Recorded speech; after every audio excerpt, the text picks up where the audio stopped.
the day with the dawn ringing in my ears. Oh, well, I tune to my TV show. No better way, I gotta get myself into gear. Let's go. Oh, and I feel good today with my wake up in the morning espresso. I feel good today. It's my feel good breakfast show. Oh, good morning. Welcome to it. It's the midweek. We've just gotten over the hump, or almost. Think of it as downhill to the weekend. Now, don't even think about the weekend. Think about the next 3 hours. Why? Because it is the culinary hotline bling. Ting, ting, ting. It really is on a Wednesday. I look forward to it every single day. The food, the energy. And this time around, we've got somebody incredible. Exactly. Chef Chad January is going to be kicking things off with a showstopper. That's just so perfect for sharing, but also beautifully, beautifully put together. Now, we've got a braided sun-dried tomato and basil pesto bread wreath. Get out. That was too many words in one sentence, but there's more. It's got molten baked camembert in the center. I can see it. Can you see Your words were so beautiful. You painted such a magical picture there. I can actually see it. Okay, I'm going to raise you then. Butter chicken pie and peppermint crisp ice cream sandwiches. Are you joking? It's like we took South Africa's favorite foods, put them in a jar and went like this. And then we pulled out what we have got today. It's going to be absolutely spectacular. Chef Chad, good morning. I mean, my goodness, I can't wait to get into the eats that he's got today. I think our mouths are already watering, but after we've satisfied our taste buds, we're going to be turning our attention to the heart of the home with homeware stylist Meg Pedro is here to help us clear out the clutter and then refresh our pantries with smart, stylish solutions that make kitchens both functional but also, don't forget, very beautiful too. Oh, I'm glad, and we're going to wear clothes for this. We're not going to be in our pajamas as we were for like the whole week last week looking at the bedroom space. Now we are going to elevate our game in those other lived-in spaces. Remember, we do live in these spaces, but they must still be zhuzh, okay? And then finally, we are celebrating African innovation and heritage all the way from Midrand and Johannesburg. Setsong African Tea Crafters is a 100% black South African-owned premium herbal tea brand that is redefining how we experience African teas. And I want you to think about maybe do a bit of research on that brand specifically to inform the discussion we're going to be having a little bit later. And then, of course, speaking of discussions, my good friend is going to bring us up to speed with all the water cooler talk that you need. I'll also delve into the sport in just a moment. Brian did inform me, yes, Chiefs didn't have a great night last night. We'll get into all the finer details. We're also going to open up the airwaves for you to have your say. We've got a really interesting discussion to have as it relates to food security and insecurity in South Africa. What are you, your community, and most importantly, your school doing to address that? Head over to the socials, have a look. We'll delve into that in just a moment.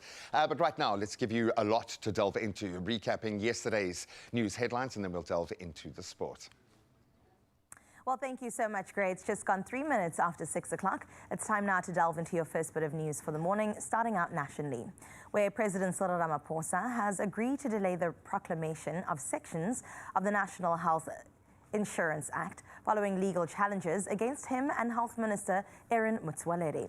Now, the Constitutional Court will hear the matters from the 5th to the 7th of May relating to public participation in the NHI bill. Now, the delay will not affect the broader implementation table, with the Department of Health continuing preparations to strengthen services. Government reaffirmed its commitment to the NHI while respecting judicial oversight. Well, in other news in South Africa, a fire at Cape Town International Airport forced evacuations and temporarily disrupted international flights yesterday. Smoke filled the terminal as travelers moved to safety, while emergency crews quickly brought the blaze under control. Now, Airports Company South Africa confirmed no injuries occurred, though network and IT systems were affected, leading to flight diversions. The incident comes just days after the announcement of major infrastructure upgrades at the airport, which handles millions of domestic and international passengers annually, highlighting the importance of safety protocols during emergencies. Now let's take a look at your international newsmaking headlines with the military spokesperson of the M23 rebel group, Willie Ngoma, who has been killed in a Congolese army drone strike, and that's near Rubeya in Eastern Democratic Republic of Congo yesterday. The early morning attack follows days of drone operations in the area. Now, Rubeya is a key coltan mining town, producing about 15% of the world's supply and funding rebel activities. Heavy fighting has forced hundreds of families to flee. The incident comes as ceasefire efforts, mediated in Doha, continue amid ongoing clashes in North Kivu. Meanwhile, police in Mexico are searching for 23 dangerous inmates, those who escaped from a prison in Puerto Vallarta during violent attacks blamed at the Jalisco New Generation cartel. Now, the unrest followed an operation targeting cartel leader Nemesio Oseguera Cervantes. Armed men rammed a prison gate with a car, allowing prisoners to flee. Now, vehicles were torched and roads blocked, forcing tourists to shelter indoors. Authorities later said that most blockades were cleared and a nationwide search for the escapees was underway. Now, for your first bit of news this morning, let's close off here, where there were smiles all round as giant tortoises slowly lumbered back onto Floriana Island for the first time in nearly 150 years. Now, in a joyful milestone for the Galapagos Islands, a World Heritage Site famous for its unique wildlife and where British scientist Charles Darwin shaped his theory of evolution, 158 young tortoises have been released. Now, the release marks the start of an ambitious plan to return 700 tortoises to their ancestral home. Carefully bred through the Galapagos National Park, the juveniles carry strong genetic ties to the original species. As natural, quote, ecosystem engineers, end quote, they will help restore vegetation and also spread seeds. But for the small island community, their homecoming is a heartwarming reunion with living history. Well, we'll see how they do as they age along the way. But that is where we leave your 6 o'clock news. It's time now to get your first highlights of your sports with Graham.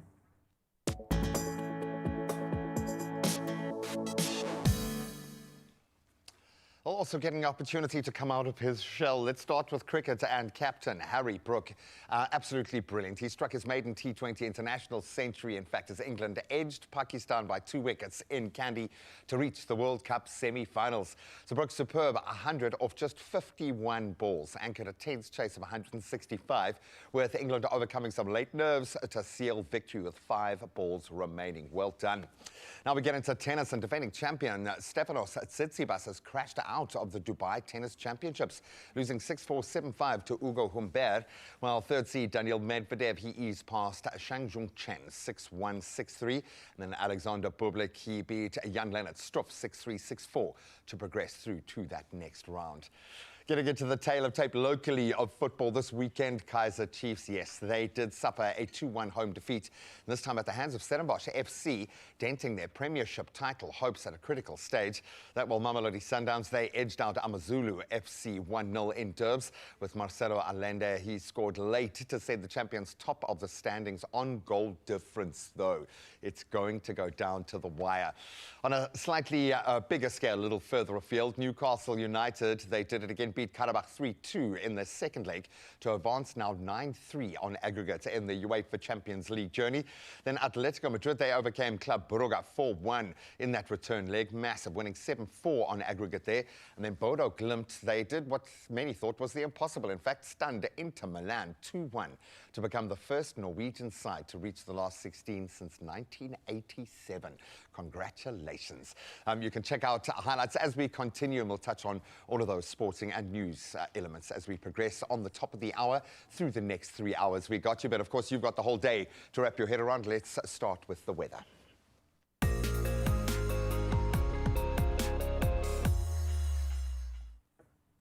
Well, thank you so much, G-Man. Let's check out your weather for the first time on this Wednesday. As usual, starting out in Polokwane. Now, on your side of town, it is a bit of a soggy start to your day with some early morning drizzle. In terms of your temperatures, they will range between 20 and then climb to a high of 33 degrees. Light northwesterly winds are expected, and then partly cloudy conditions remain for the rest of the week, with temperatures in the high 20s to lower 30s. Out in Klerksdorp, you start your day with light rain across your region. Temperatures starting with a cool 15 degrees, but then maxing out at 28 with moderate winds coming through from the south.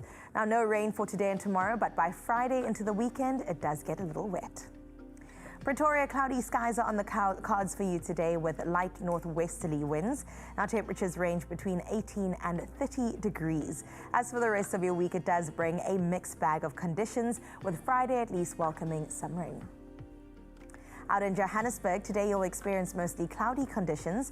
Temperatures ranging between a low of 14, starts with a chill but then increases to 26 degrees with moderate winds from the northwest.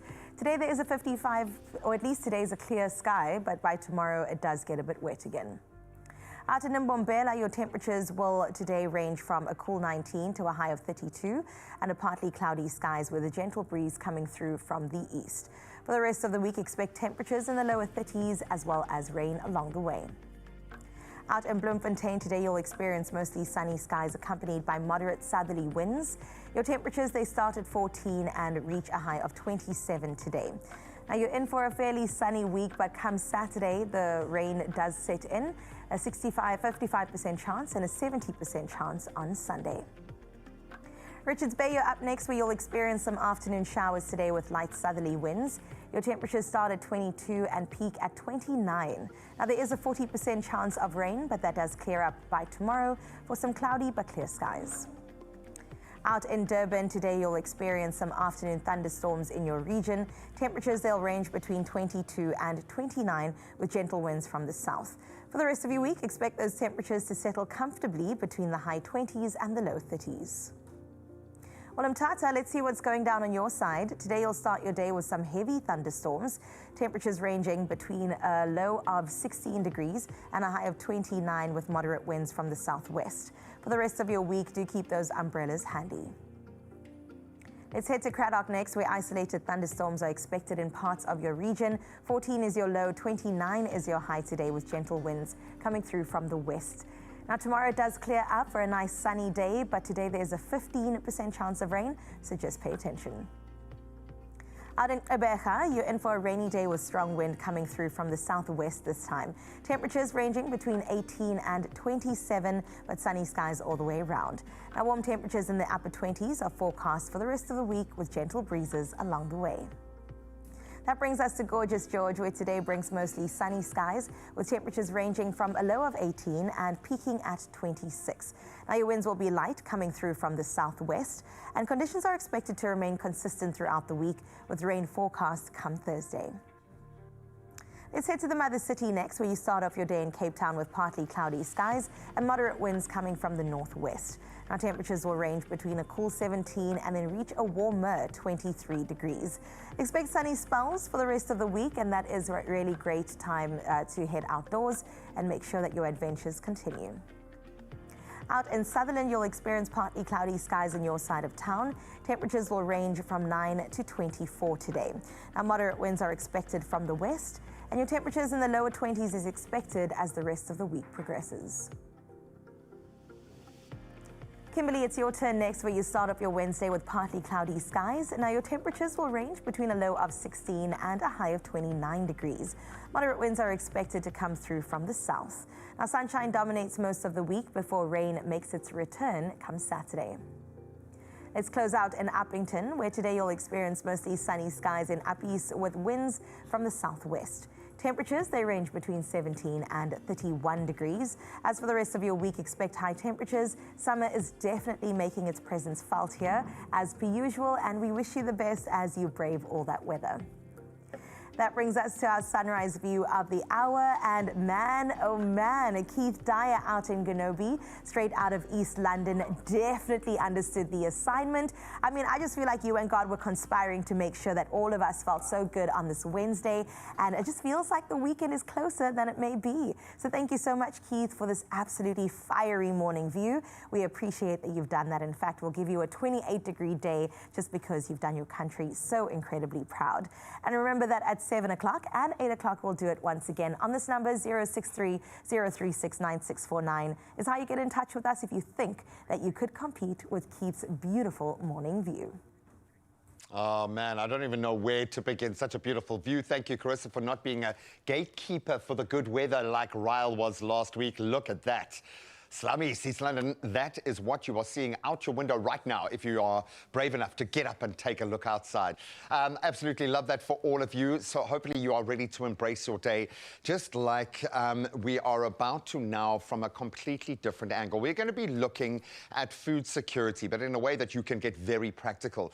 What I've loved, all of the work that I've done in this space, the most value extraction I've found is within our schools, and not for themselves, for each other. Learners are doing amazing things for fellow South African learners, and we're going to have a chance to do that with Blisters for Bread in just a moment. But I want you guys to think about that right now and then highlight the heroes in your hood. Anyone that is doing something special within the school system in your neck of the woods, we want to find out more about it. Maybe they're just doing something simple like bringing an extra sandwich one day of the week. Imagine how many kids we could feed if every school that has did that just one day a week. Highlight the heroes that are inspiring you in the food space, and we're going to give you a few that are inspiring us after this. Only you can make my day.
It's my feel-good breakfast show.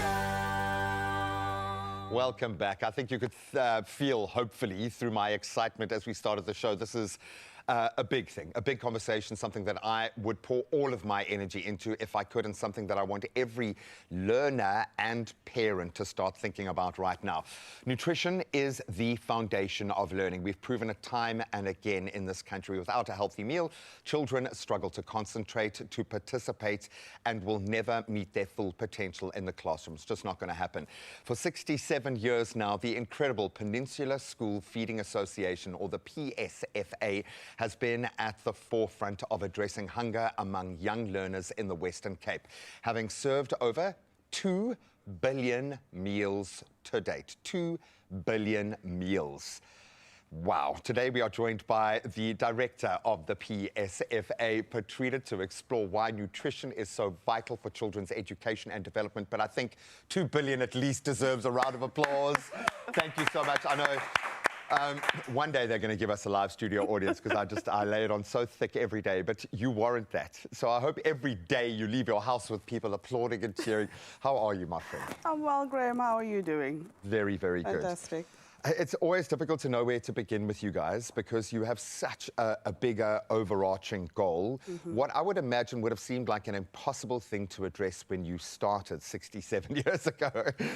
Talk me through the bigger picture goal here. What is your association, your movement, I'm going to call, trying to achieve? Look, at the core of what we're doing is trying to address short-term hunger within schools. That is the core of what we do.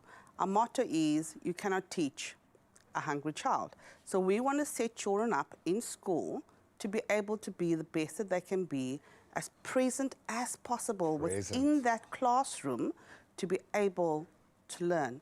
That is it. And it's crucial that they are fed nutritiously in order to be able to do that. Don't just pump a sugar substitute in there that's going to drive up inflammation and break concentration, because nutrition matters more than anything. And I love the fact that we want, we push so hard for reading with meaning, for instance. But if the child's not even in the classroom, nobody's even reading. So we've got a gateway that we need to put there from a scientific perspective, from a health perspective, because you see the difference, the before and the after. Right. Why is nutrition so important? We talk about it, but let's put the facts down. Look, the fact is that if you were to look at statistics in South Africa, 27% of our children under 5 are stunted. That needle has not moved much, all right? So you take a stunted child and now you put them into school. They are not able to really get to their full potential at that point. So that's one of the reasons Peninsula School Feeding moved from just feeding in primary schools to also starting in early childhood development centres and putting a more aggressive menu in place, especially at primary school level with micronutrients included, etc., so that we can boost that RDA in that first 1,000 days, so by the time they get to primary school, they're ready. They're already, and I'm just looking at all the teachers putting their heads up going, thank you, thank you. It's a gateway. Just put it in place and you change 27% of the lives of children in South Africa. We also know that food keeps kids in school because they're not getting food elsewhere. Sanitary products keep kids in school because they're not getting it elsewhere. And if we just set this up, we can make such a massive difference. How do you guys then, because you've got such a massive network and you are able to get anybody you need to jump on board, and I know you don't accept a no, and I know Charles is very much like that as well when we get into the blisters of bread in a moment, but for you, you have got such an incredible network. How does it all come together? Look, like we say, Charles is that glue. Our fundraising department is the glue that, holds it all together, but we also have our programs department. Remember that we have an amazing group of volunteer food handlers that are in the schools, that are preparing the meals. So we have amazing suppliers who, give us rebates on our mass procurement of the product, and that's which not we are easy able to put out. And I'll say, I want to jump on there because that's not an easy thing to do. You might think it's easy for a big producer to just go, here's my food. It's not. The legislation makes it very difficult. So you've got to stay the course, and you've got to be willing to give and not expect. And I think that is a very powerful thing.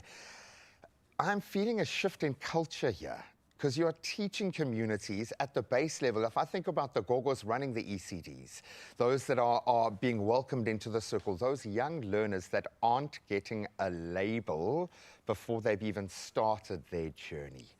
What do you need? What is the most pertinent way to help you, and what can we all do, in fact, to be a part of your movement?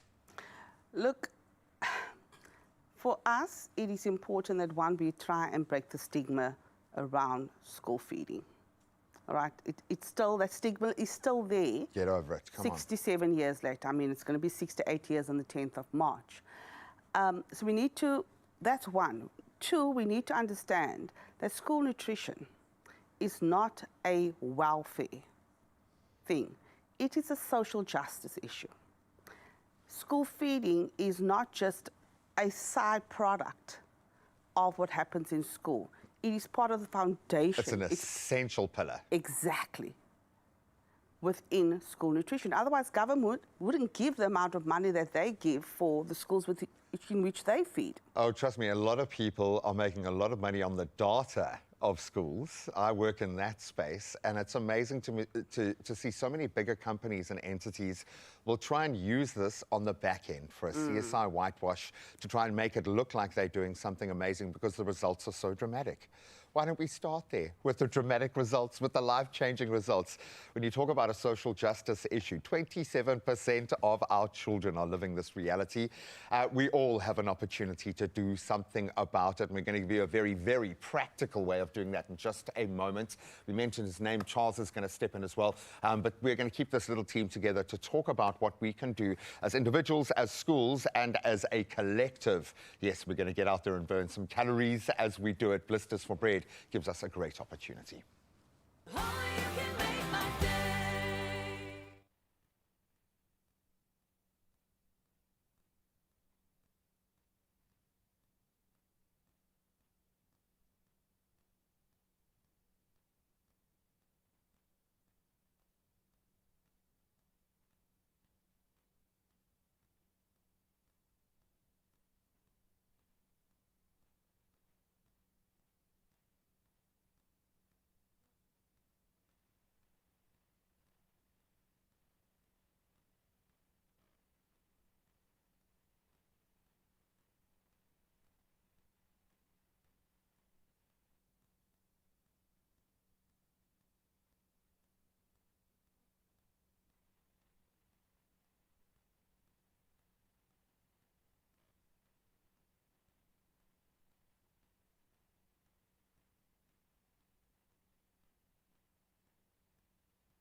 It's my feel-good breakfast show. Sure, the conversation is rich this morning, in between and live on air. So hopefully you've had a chance to have a little bit of a natter in your own home space, talk to your kids about what their school is doing to address food insecurity. Well, we're going to show you a true north right now. For nearly 60 years, the Blisters for Bread charity family, I'm going to call it, the Family Fun Walk, and it's a run as well, has united Cape Town's families, schools, businesses in light against child hunger. And it is extreme in this country. But in its 58th year, this iconic event now is at risk without 1.5 million rand in sponsorship funding at this point. The 2026 walk may not go ahead, threatening both a beloved tradition and vital support for the PSFA school feeding program, one of the biggest production lines in the country, addressing massive, massive losses. Charles has now stepped into the conversation. You got fire in your eyes, Charles, and I understand why. Patrina is still with us, so thank you so much for doing what you do every day. Now, it's one thing having money on the line, and I've been in that position as an entrepreneur. It's another thing having young bellies on the line that you know will go without food unless you get this across the line. So, Charles, set the scene for us. Where are we at right now, and what do you need? Yes, blisters before bread. You know, the Expresso morning show's had a relationship with this event over the years. You've been wonderful in promoting. But it's the coolest event of the year in this lane. Yeah, it's amazing. It's one of the highlights of the Cape Town events calendar, and it's been going since 1968. Okay. After all these 57 years, we're in a situation where there's no money to put on the event. We have a few sponsors in place, but we need an additional 1.5 million rand. And if we don't get that money, unfortunately, after 57 years, we're going to have to cancel this event. And I'm totally heartbroken because I've worked for the organization for 11 years.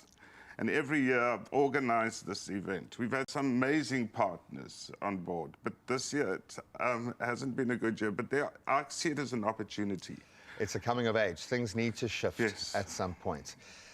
Can I frame it for you like this? Because I think we become so good at trade, we become so good at building infrastructure that doesn't exist in this country. You guys are not a massive corporate private entity that has built this, and we're talking about 2 billion meals served. You find me a corporate or a commercial entity that's pumped out that many meals, they will look and have a very different cash flow model.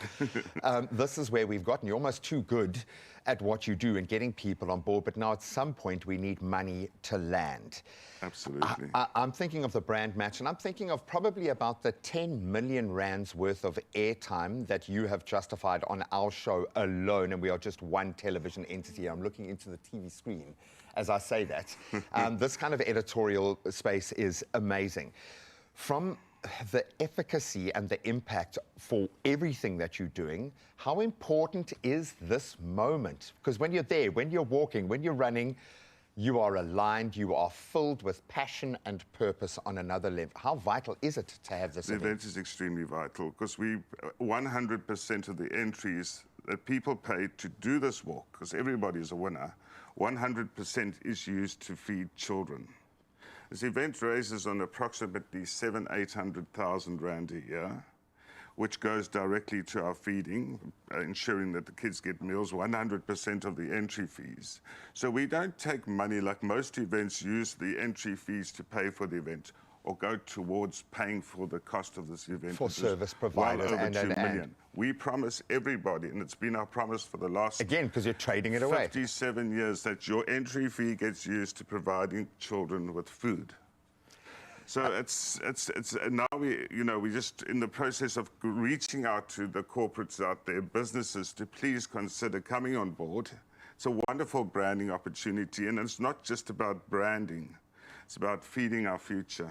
It's about feeding hungry kids. Well, I'll talk about it perfect, and you're just sitting here nodding your head because I think you know this is all true. Here you get to brand position in the most powerful way with something that has proven its success and impact, and presumably people can get what they need out of this, whether it's the right kind of certificates and a connection to the best possible network. So, Graham, my take on all of this is usually that I would encourage any corporate owner to go to their staff and ask them how many of them had, while they were at school, received a meal.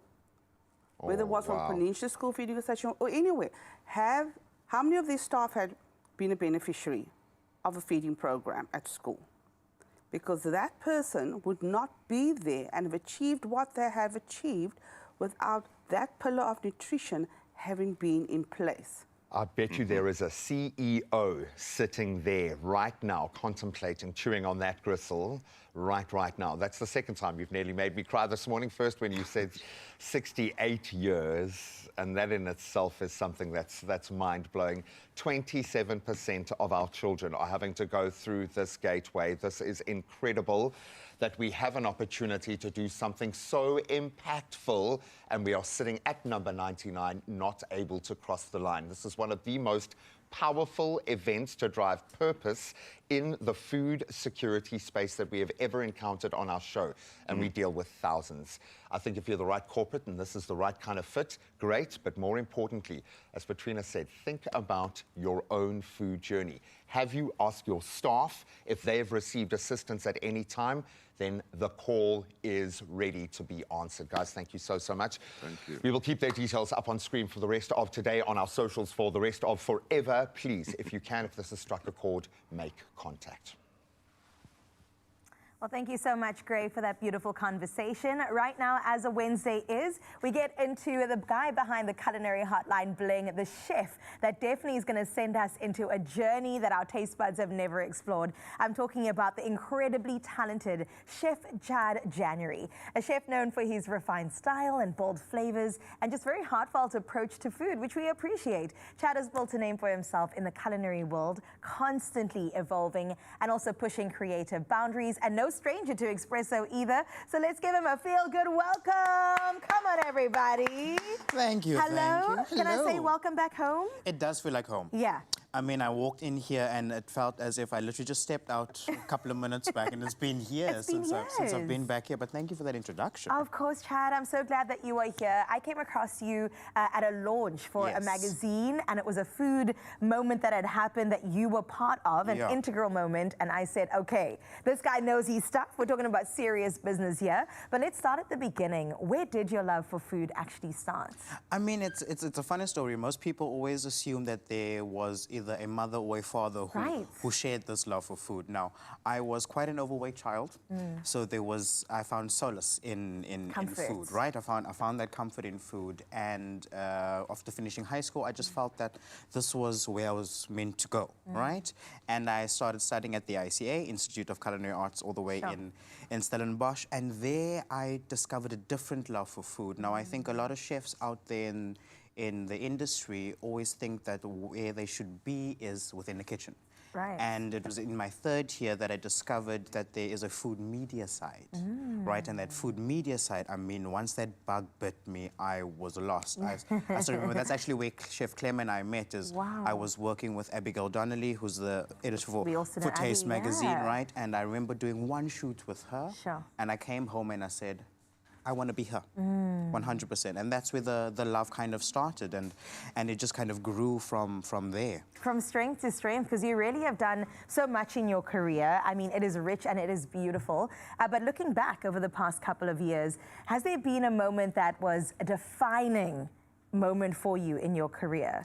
I mean, there are a couple, and I'll tell you why. So the very first for me was becoming deputy food editor for Fresh Living magazine, right? And I became that at the age of 23. Now, a coloured boy from Mitchell's Plain to be the deputy food editor of a magazine that big was huge for me, number one. But it also then opened up my eyes to the fact that my voice then within the food space isn't only mine. It is there to represent others. Right. And we don't do our job if we don't do that. So that for me was a really big thing. And my next defining moment really was when I started winning the awards, because you know, once you start winning the awards, people have an expectation.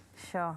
They hold you to a certain standard, and rightfully so. And I mean, there's a couple. There's upcoming Food Writer of the Year, which I then won at Fresh Living.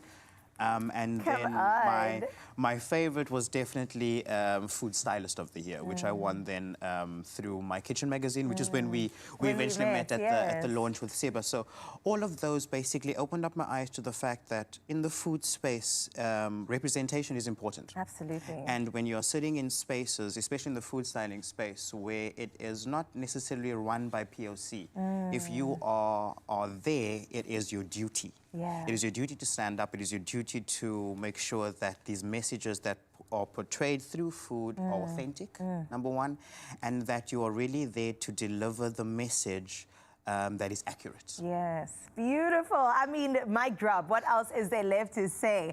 I've got to ask you this question, though, because I just feel like, Chad, you constantly have things that you're doing, looking forward to, plotting, planning, taking over the world. So do you have an exciting project that's currently bubbling under? Yes, so at the moment, I've moved the shift. I've taken the shift from food styling and I'm now a head chef. So I'm a head chef now at a place called Ames, which is part of the Pan-African Institute for Mathematical Sciences, right? Wait, what? Yes. So we are based all the way in Muizenberg, and it's through Stellenbosch University. But basically what Ames does is they take talented students from all around Africa and they come and study and excel through mathematical sciences. But what they also do is they also do outreach programs because what's important is making sure that education through mathematical sciences starts at the young age. Sure.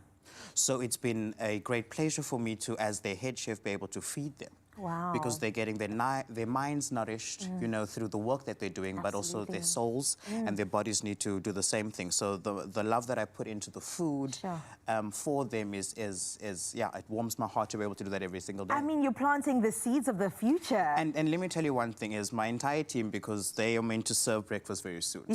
So my entire team, I can guarantee you, they'll stand for iman's phone and they are watching this right now. So if I do not say hi to my beautiful Ames family, I just want to say that you are all my amazing chefs and I love you all so, so dearly. But I think the teaching part of it is something that I didn't think I would enjoy as much as I am right now. So unlocking purpose within you. And just being able to give someone the opportunity to excel and to shine and to see their faces when they do, that for me is just something beautiful. Chad, that's what it's about at the end of the day. And speaking about faces shining and bellies being filled, we want to do that today on the show. 100%. So what are we making? Because as I was going through it this morning, there were many words. I said a wreath, I said a camembert, I said what are we making? So we're doing a couple of things, right? Yeah. So my first is an absolute favorite. This is a sun-dried tomato and basil pesto bread wreath. But also get some baked camembert, drizzled with honey. It's just beautiful. Then we are taking two favorites, butter chicken and pie. And we are combining those two with like pickled onions and a lovely yogurt sauce. And it cannot end off without dessert, guys. So we are taking our favorite peppermint crisp tart and we're turning it into an ice cream sandwich. Guys. And I thank you. And I thank you. Mic drop once again. What is there left to say? We are so excited to get into this installment of the Culinary Hotline Bling. Sing, sing, sing. Thank you, because that's all we needed. I don't know where Chef Clem was. We're great, but it's okay. We'll give you a moment right now, and we can't wait to join you again after this break because Chef Chad has got all the good things within his hands that he'll bring to you in just a bit.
It's my feel-good breakfast show.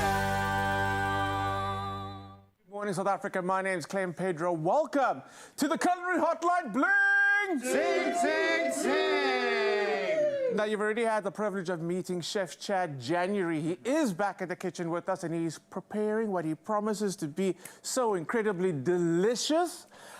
Anything pull apart. Put the words pull apart in front of a recipe. Sold. I'm there. There. I'm there. Also, why are we matching? Look, I don't know. It's you. We're brothers. Why we're always? Happy and we're singing and we're making bread. We're making bread. Clem always has this thing is whenever we are together, he wants to sing this song. And it is because the history, our history, goes so far back. Deep. When you were a young little student, and it's amazing. I was also super fresh in the industry. Right, so green. Look at us today. And look at us today. Proud and proud. Okay, let's get straight to business. Okay. Pull apart bread is an absolute hack for me. It's how I slow guests down when they come in, when I'm entertaining. 100%. So I'm learning. And it's one of those things that, you know, you can do on the fly because it uses a lot of cheat things. Now, I'm someone who loves having a cheat code in my kitchen, right? So we're going to start off with bread dough. Now, you can make your own bread dough, but I'd suggest that you actually just buy a store-bought bread dough because it's so much easier. But they are... love that. Right? Yes. Because we don't know And the thing is, that's what I absolutely love about getting to know your community. Yes. Because getting to know your community bakers and understanding that they will give you a kilo of dough.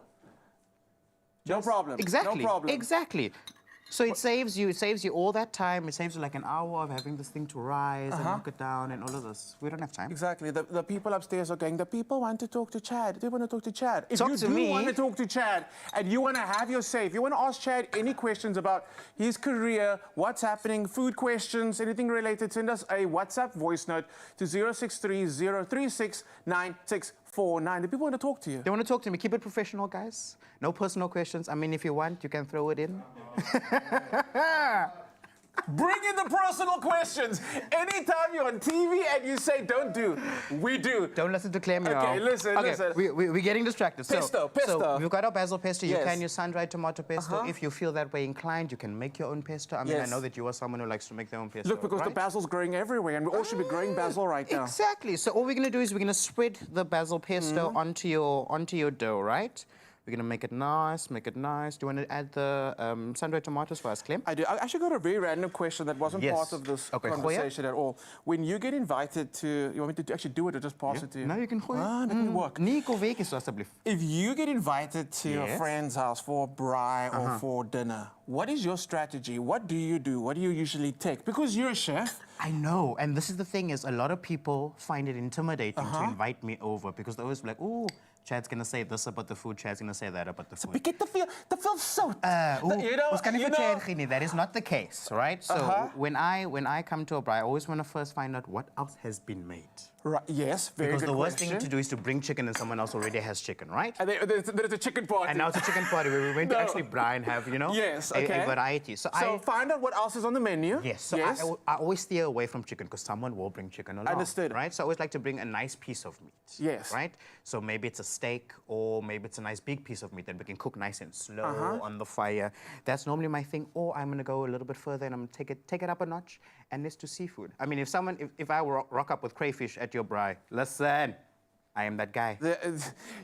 You will be invited tomorrow, the next day, and the day after. I was just going to say, after I said this now, the invitations for Yes. braais are going to come through The people are getting that fast. WhatsApp number again. The WhatsApp Slide number into the 063-036-9649. If you want to get Chad's address to come to his crayfish braai, send us a voice note.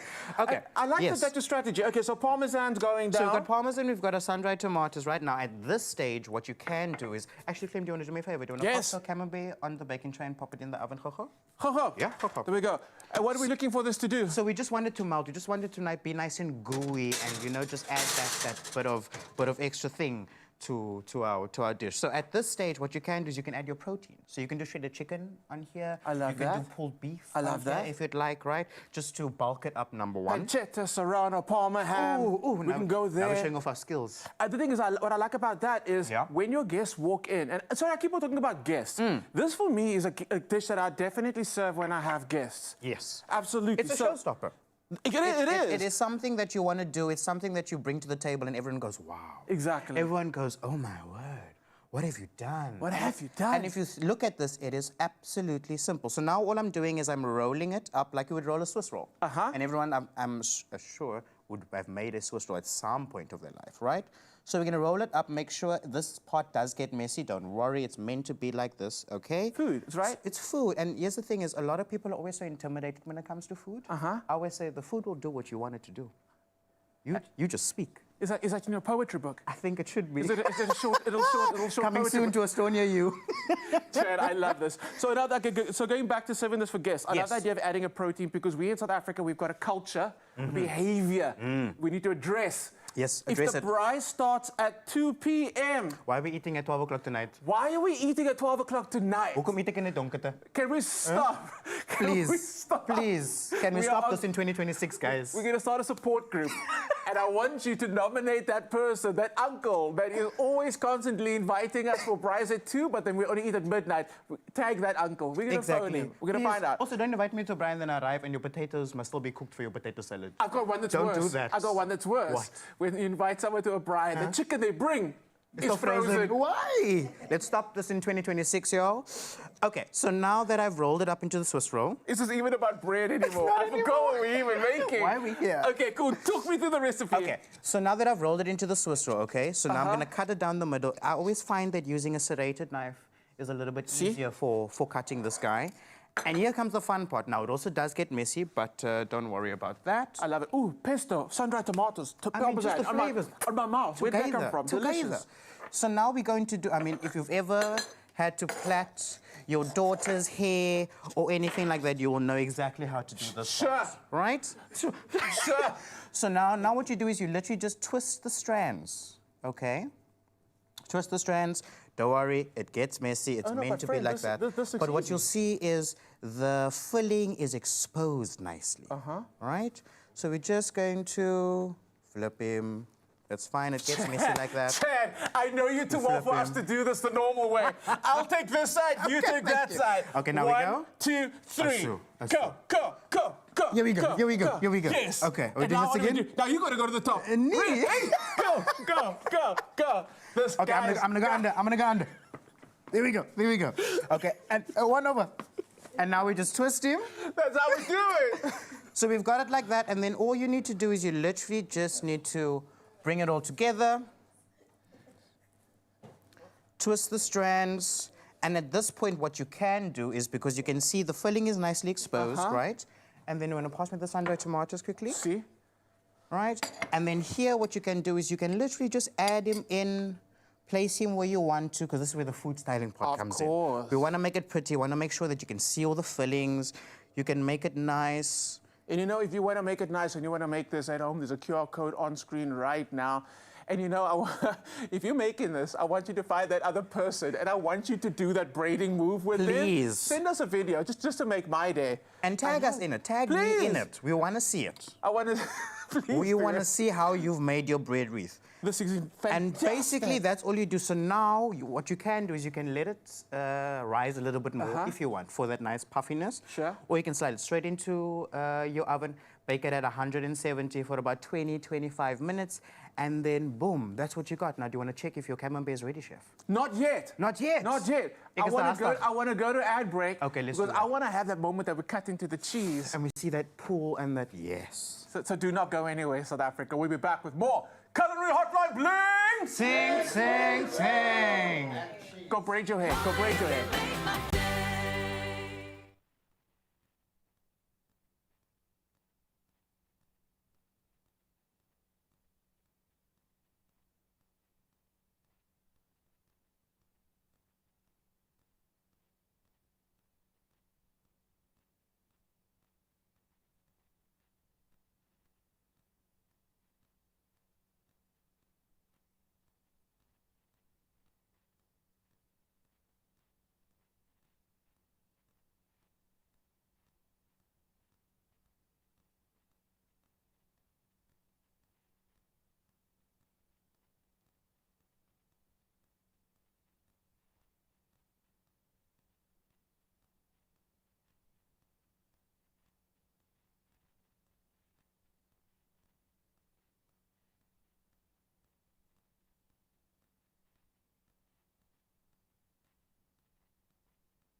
It's my feel-good breakfast show.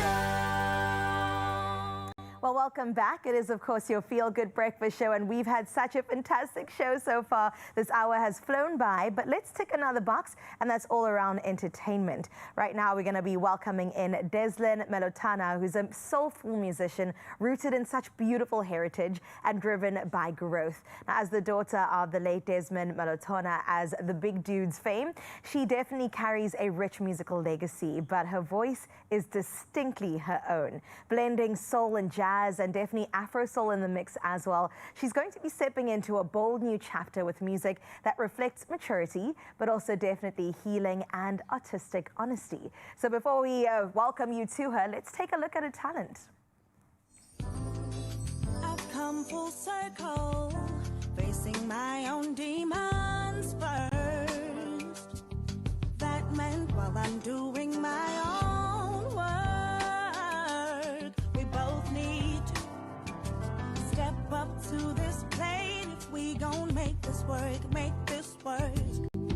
I had your back, you thought it wasn't enough, can't fix the past. Oh my goodness, my soul needed that. Please, let's give her a feel good welcome, everybody. Isn't welcome. Good morning. Listen, you had a sound check about 2 seconds ago. Sounded incredible. And then we've also seen your talent over there right now. Are we feeling good this time of the morning? Are we awake? Are we alive? Honestly, I'm now awake. I'm now alive. I'm trying to be awake. I'm trying to be alive. I don't know how you Girl, guys do you've this got every day. it. You look the part, and we can't wait to get to know you a little bit better. For those people who don't know you. And like I mentioned earlier, you do come from a powerful lineage of beautiful music. I can just imagine your upbringing around your house, around your space. Of course, being the daughter of the late Desmond Molotana, founder of the Big Dudes. How has your family legacy really played into you finding music, you finding your own voice, and the influences that you include today? I think my family influences definitely influenced me a lot, of course. My father being a musician, it didn't seem like a straight path to music, but definitely something that I was always interested in.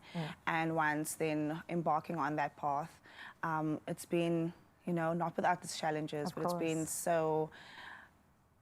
It's been great. It's been inspiring. It's been something that I'm able to really tap into, you know, having, coming from that lineage, being able to know that it's in me. It's in you. Yeah, it's in me. So always being able to tap into that source. Was it ever a moment of fear, considering that you do stand on the shoulder of giants and you need to hold your own? Absolutely. I mean, yes, fear, definitely. But then also not fear, because I think that if anything, if I take anything away from my dad, he stepped into his own. Right. And so that's exactly what I'm doing. Oh, girl, and you're doing it so well. Come on. I mean, look at you. Thank you. You look the part, you sound the part, and we can't wait to get to know you musically a little bit better. Thank you. But you have performed for many crowds. I mean, when I look at the Cape Town International Jazz Fest, very early on in your career, if you throw it back to that as well, what did those moments represent for you?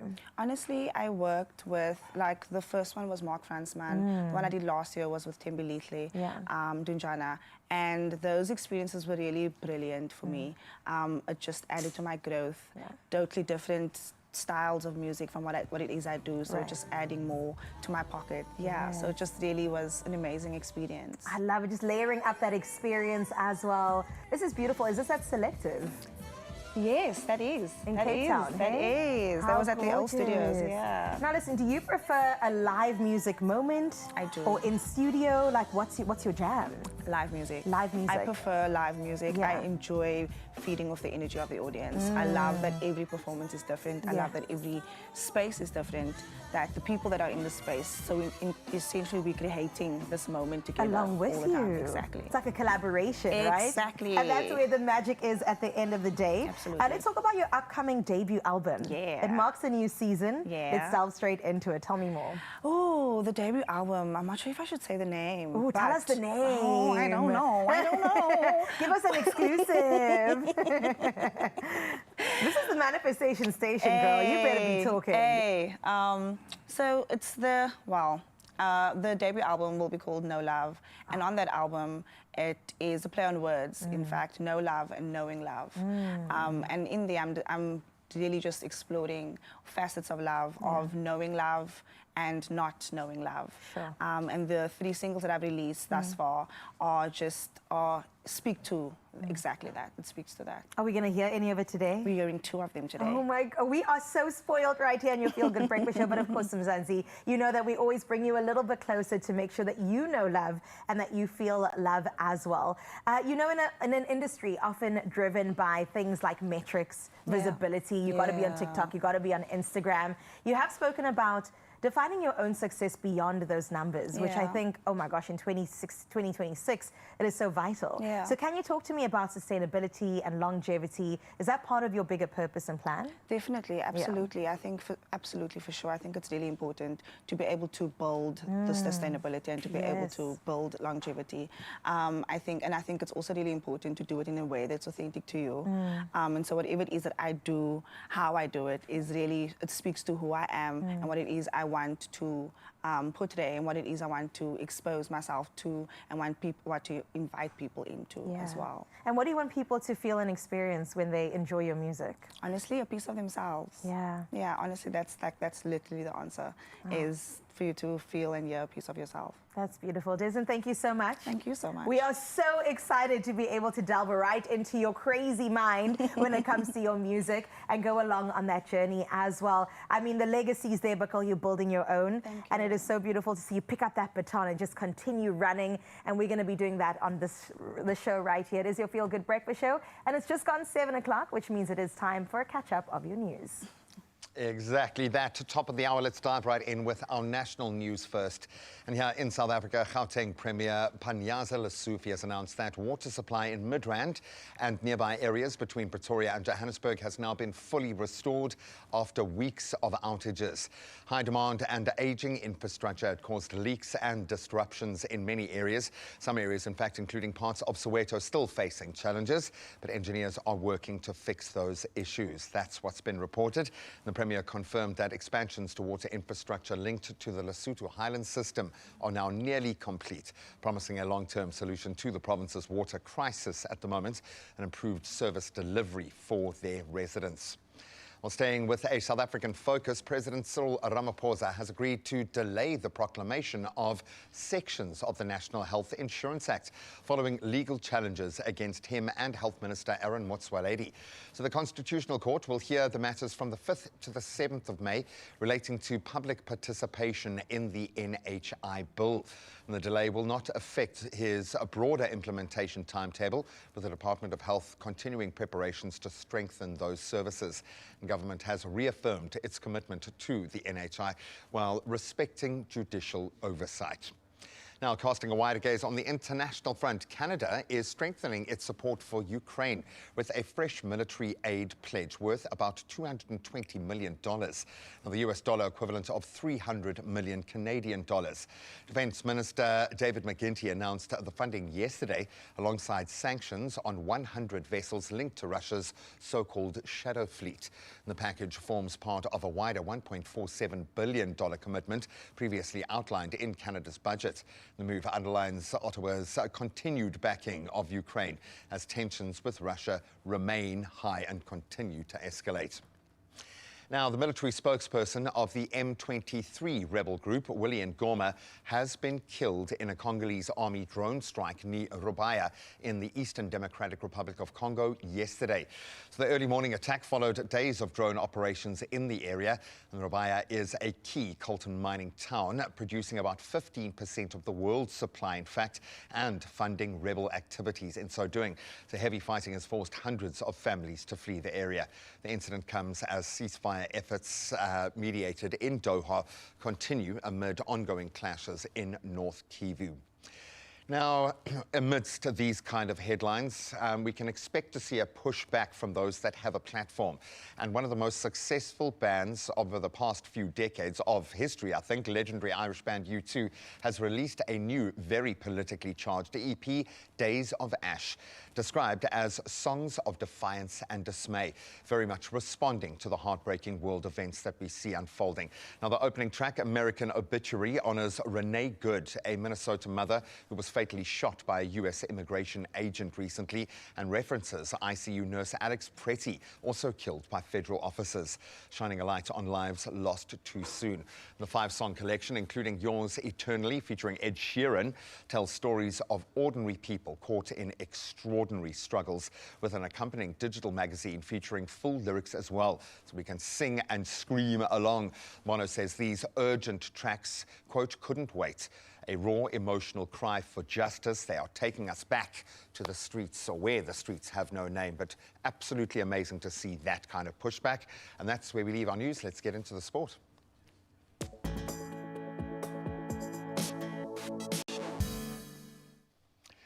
We start on a happy note for England in our World Cup action. Captain Harry Brooks struck his maiden T20 international century as England edged out Pakistan by 2 wickets in Kandy to reach the World Cup semi-finals. So Brooks, superb, 100 off just 51 balls, anchoring a pretty tense chase of 165, with England overcoming some late nerves as well to seal that victory with 5 balls remaining. And of course, South Africa take on the West Indies 11:30 tomorrow morning to hopefully emulate that performance. Now we get into tennis, and defending champion Stefanos Tsitsipas has crashed out of the Dubai Tennis Championships. In fact, losing 6-4, 7-5 to Ugo Humbert. That while third seed Daniil Medvedev, he eased past Shang Jung Chen 6-1, 6-3. And then Alexander Bublik, he beat Jan-Lennart Struff 6-3, 6-4 to progress through to the next round as well. Getting into the local footballing action, it's going to go down to the wire. On their lost ground last night, Kaizer Chiefs suffered a 2-1 home defeat to Stellenbosch FC, now denting their premiership title hopes at a critical phase. While Mamelodi Sundowns, they edged AmaZulu 1-0 in Durban, with Marcelo Allende scoring late to send the champions now top of the standings on goal difference. Pirates still in it with a shout. Now we can look a little further afield at more crazy results coming out of the UEFA Champions League. Let's start with Newcastle United. They beat Karabakh 3-2. That was in the second leg to advance 9-3 on aggregate in their tie in their UEFA Champions League showdown last night. Then Atletico Madrid showed some heart. They overcame Club Brugge 4-1 in their return leg, now winning 7-4 on aggregate. What a turnaround. And then Bodo Glimt, they did the impossible. They stunned Inter Milan 2-1 to become first Norwegian side to reach the last 16 since 1987. So we'll watch that space, but that's where we leave our sport for now. The roads should be up and running. Let's see if there's anything to report on.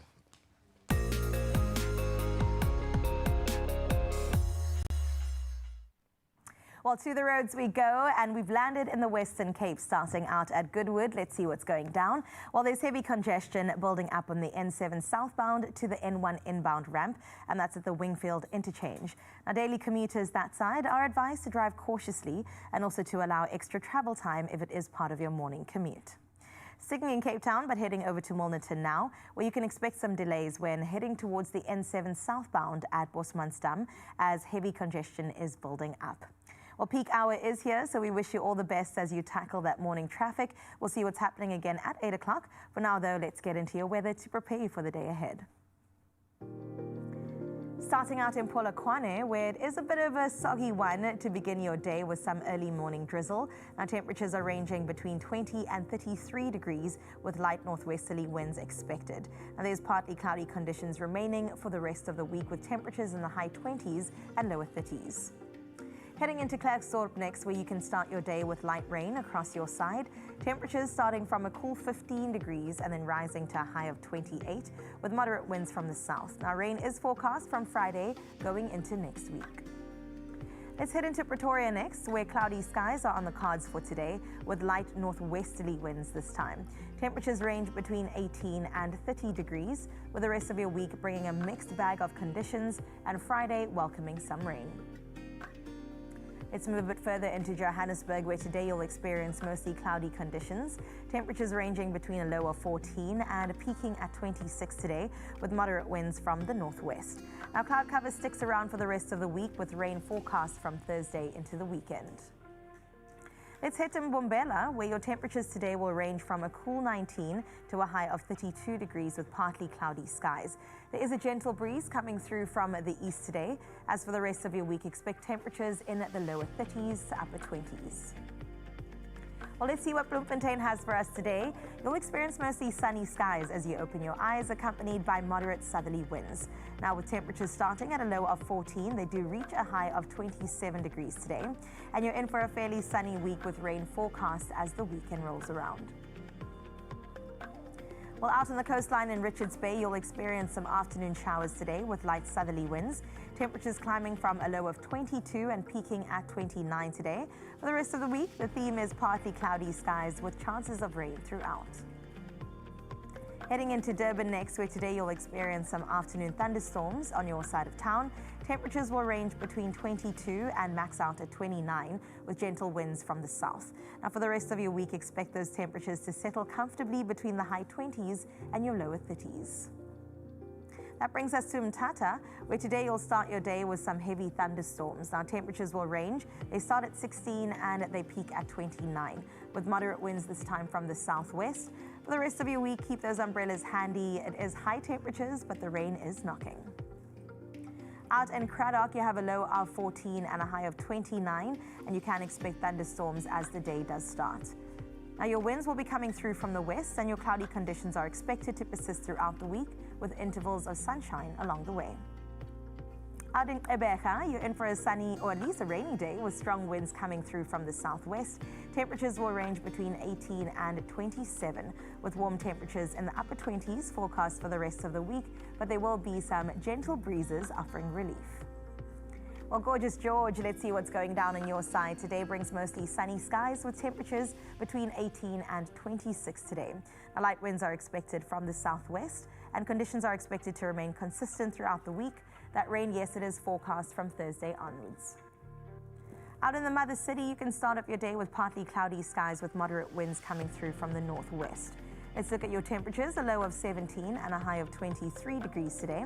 And you can expect sunny spells for the rest of your week, perfect for being outdoors, but there is some rain along the way. Out in Sutherland, you'll experience partly cloudy skies. Our temperatures, they'll start at a chilly 9 and then reach a high of 24 today. Moderate winds are expected from the west. Temperatures in the lower 20s are expected for the rest of your week. And that's your weekly forecast for Sutherland, which brings us into Kimberley. Now you can start up your Wednesday with partly cloudy skies, temperatures ranging between 16 and 29 today. Now moderate winds are expected to come through from the south. Sunshine does dominate most of the week before the rain returns come Saturday with a 35% chance. And closing out in Uppington, where today you'll experience mostly sunny skies with winds from the southwest this time. Temperatures ranging between 17 and a high of 31 degrees. For the rest of your week, expect high temperatures. Summer definitely is making itself known.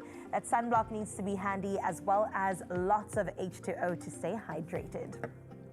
That wraps up your weather for now. You already know at 8 o'clock. We'll check in once again just to remind you what your Wednesday and the rest of the week is looking like. For now, though, it is time for your sunrise view, and the beautiful Durban through the eyes of Joy Bluff is just absolutely incredible. We've said it once, we'll say it a million times more. Durban, you really are outdoing yourself when it comes to cities in South Africa. We love to see it, and this is a perfect postcard to say, wish you were here. Thank you so much for getting in touch with your morning view. And 29 degrees is what you can expect on your side of town. So we hope that you definitely will see some water and have a dip today, Joy. And thank you for bringing Joy to us here in studio. For now, though, a few minutes after 7 o'clock, it is, of course, time to get into the second hour of your Feel Good Breakfast Show. No, Joy, I have an issue with that. That's not proudly showing where you live. That's rubbing it in for the rest of us. No, please get out there, enjoy the water. I love that way of starting the day. If you can beat that, please give it a shot. And I hope you can see it like swimming like a dolphin across the water. Love that. Now, where would you take yourself if you won 49 million rand? Well, that's what's up for grabs today. If you plan to push a play, your Lotto plus one and your Lotto plus two, 49 million rand is split between our jackpots this Wednesday. So you can play your Lotto for the big one, 39 million rand, Lotto plus one for 2 million rand, and Lotto plus two for 8 million rand today. So please go and get those tickets. You can do it in store. nationallottery.co.za. You can use their mobile app. You can use your own cell phone banking app, or you can just head over to our socials and get any of those details whenever you like.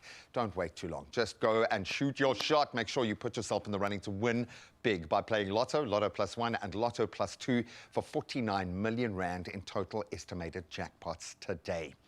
I've just seen some of the fittest human beings on the planet walk into our studio. In fact, I can feel their fitness aura, and it's making me sweat. We are calling Cape Town, my friends. Passion and purpose driving yet another amazing initiative. If you're fit, time for you to put your mouth where other people's money is, and we are going to go do something special. We'll see you now.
It's my feel-good breakfast show.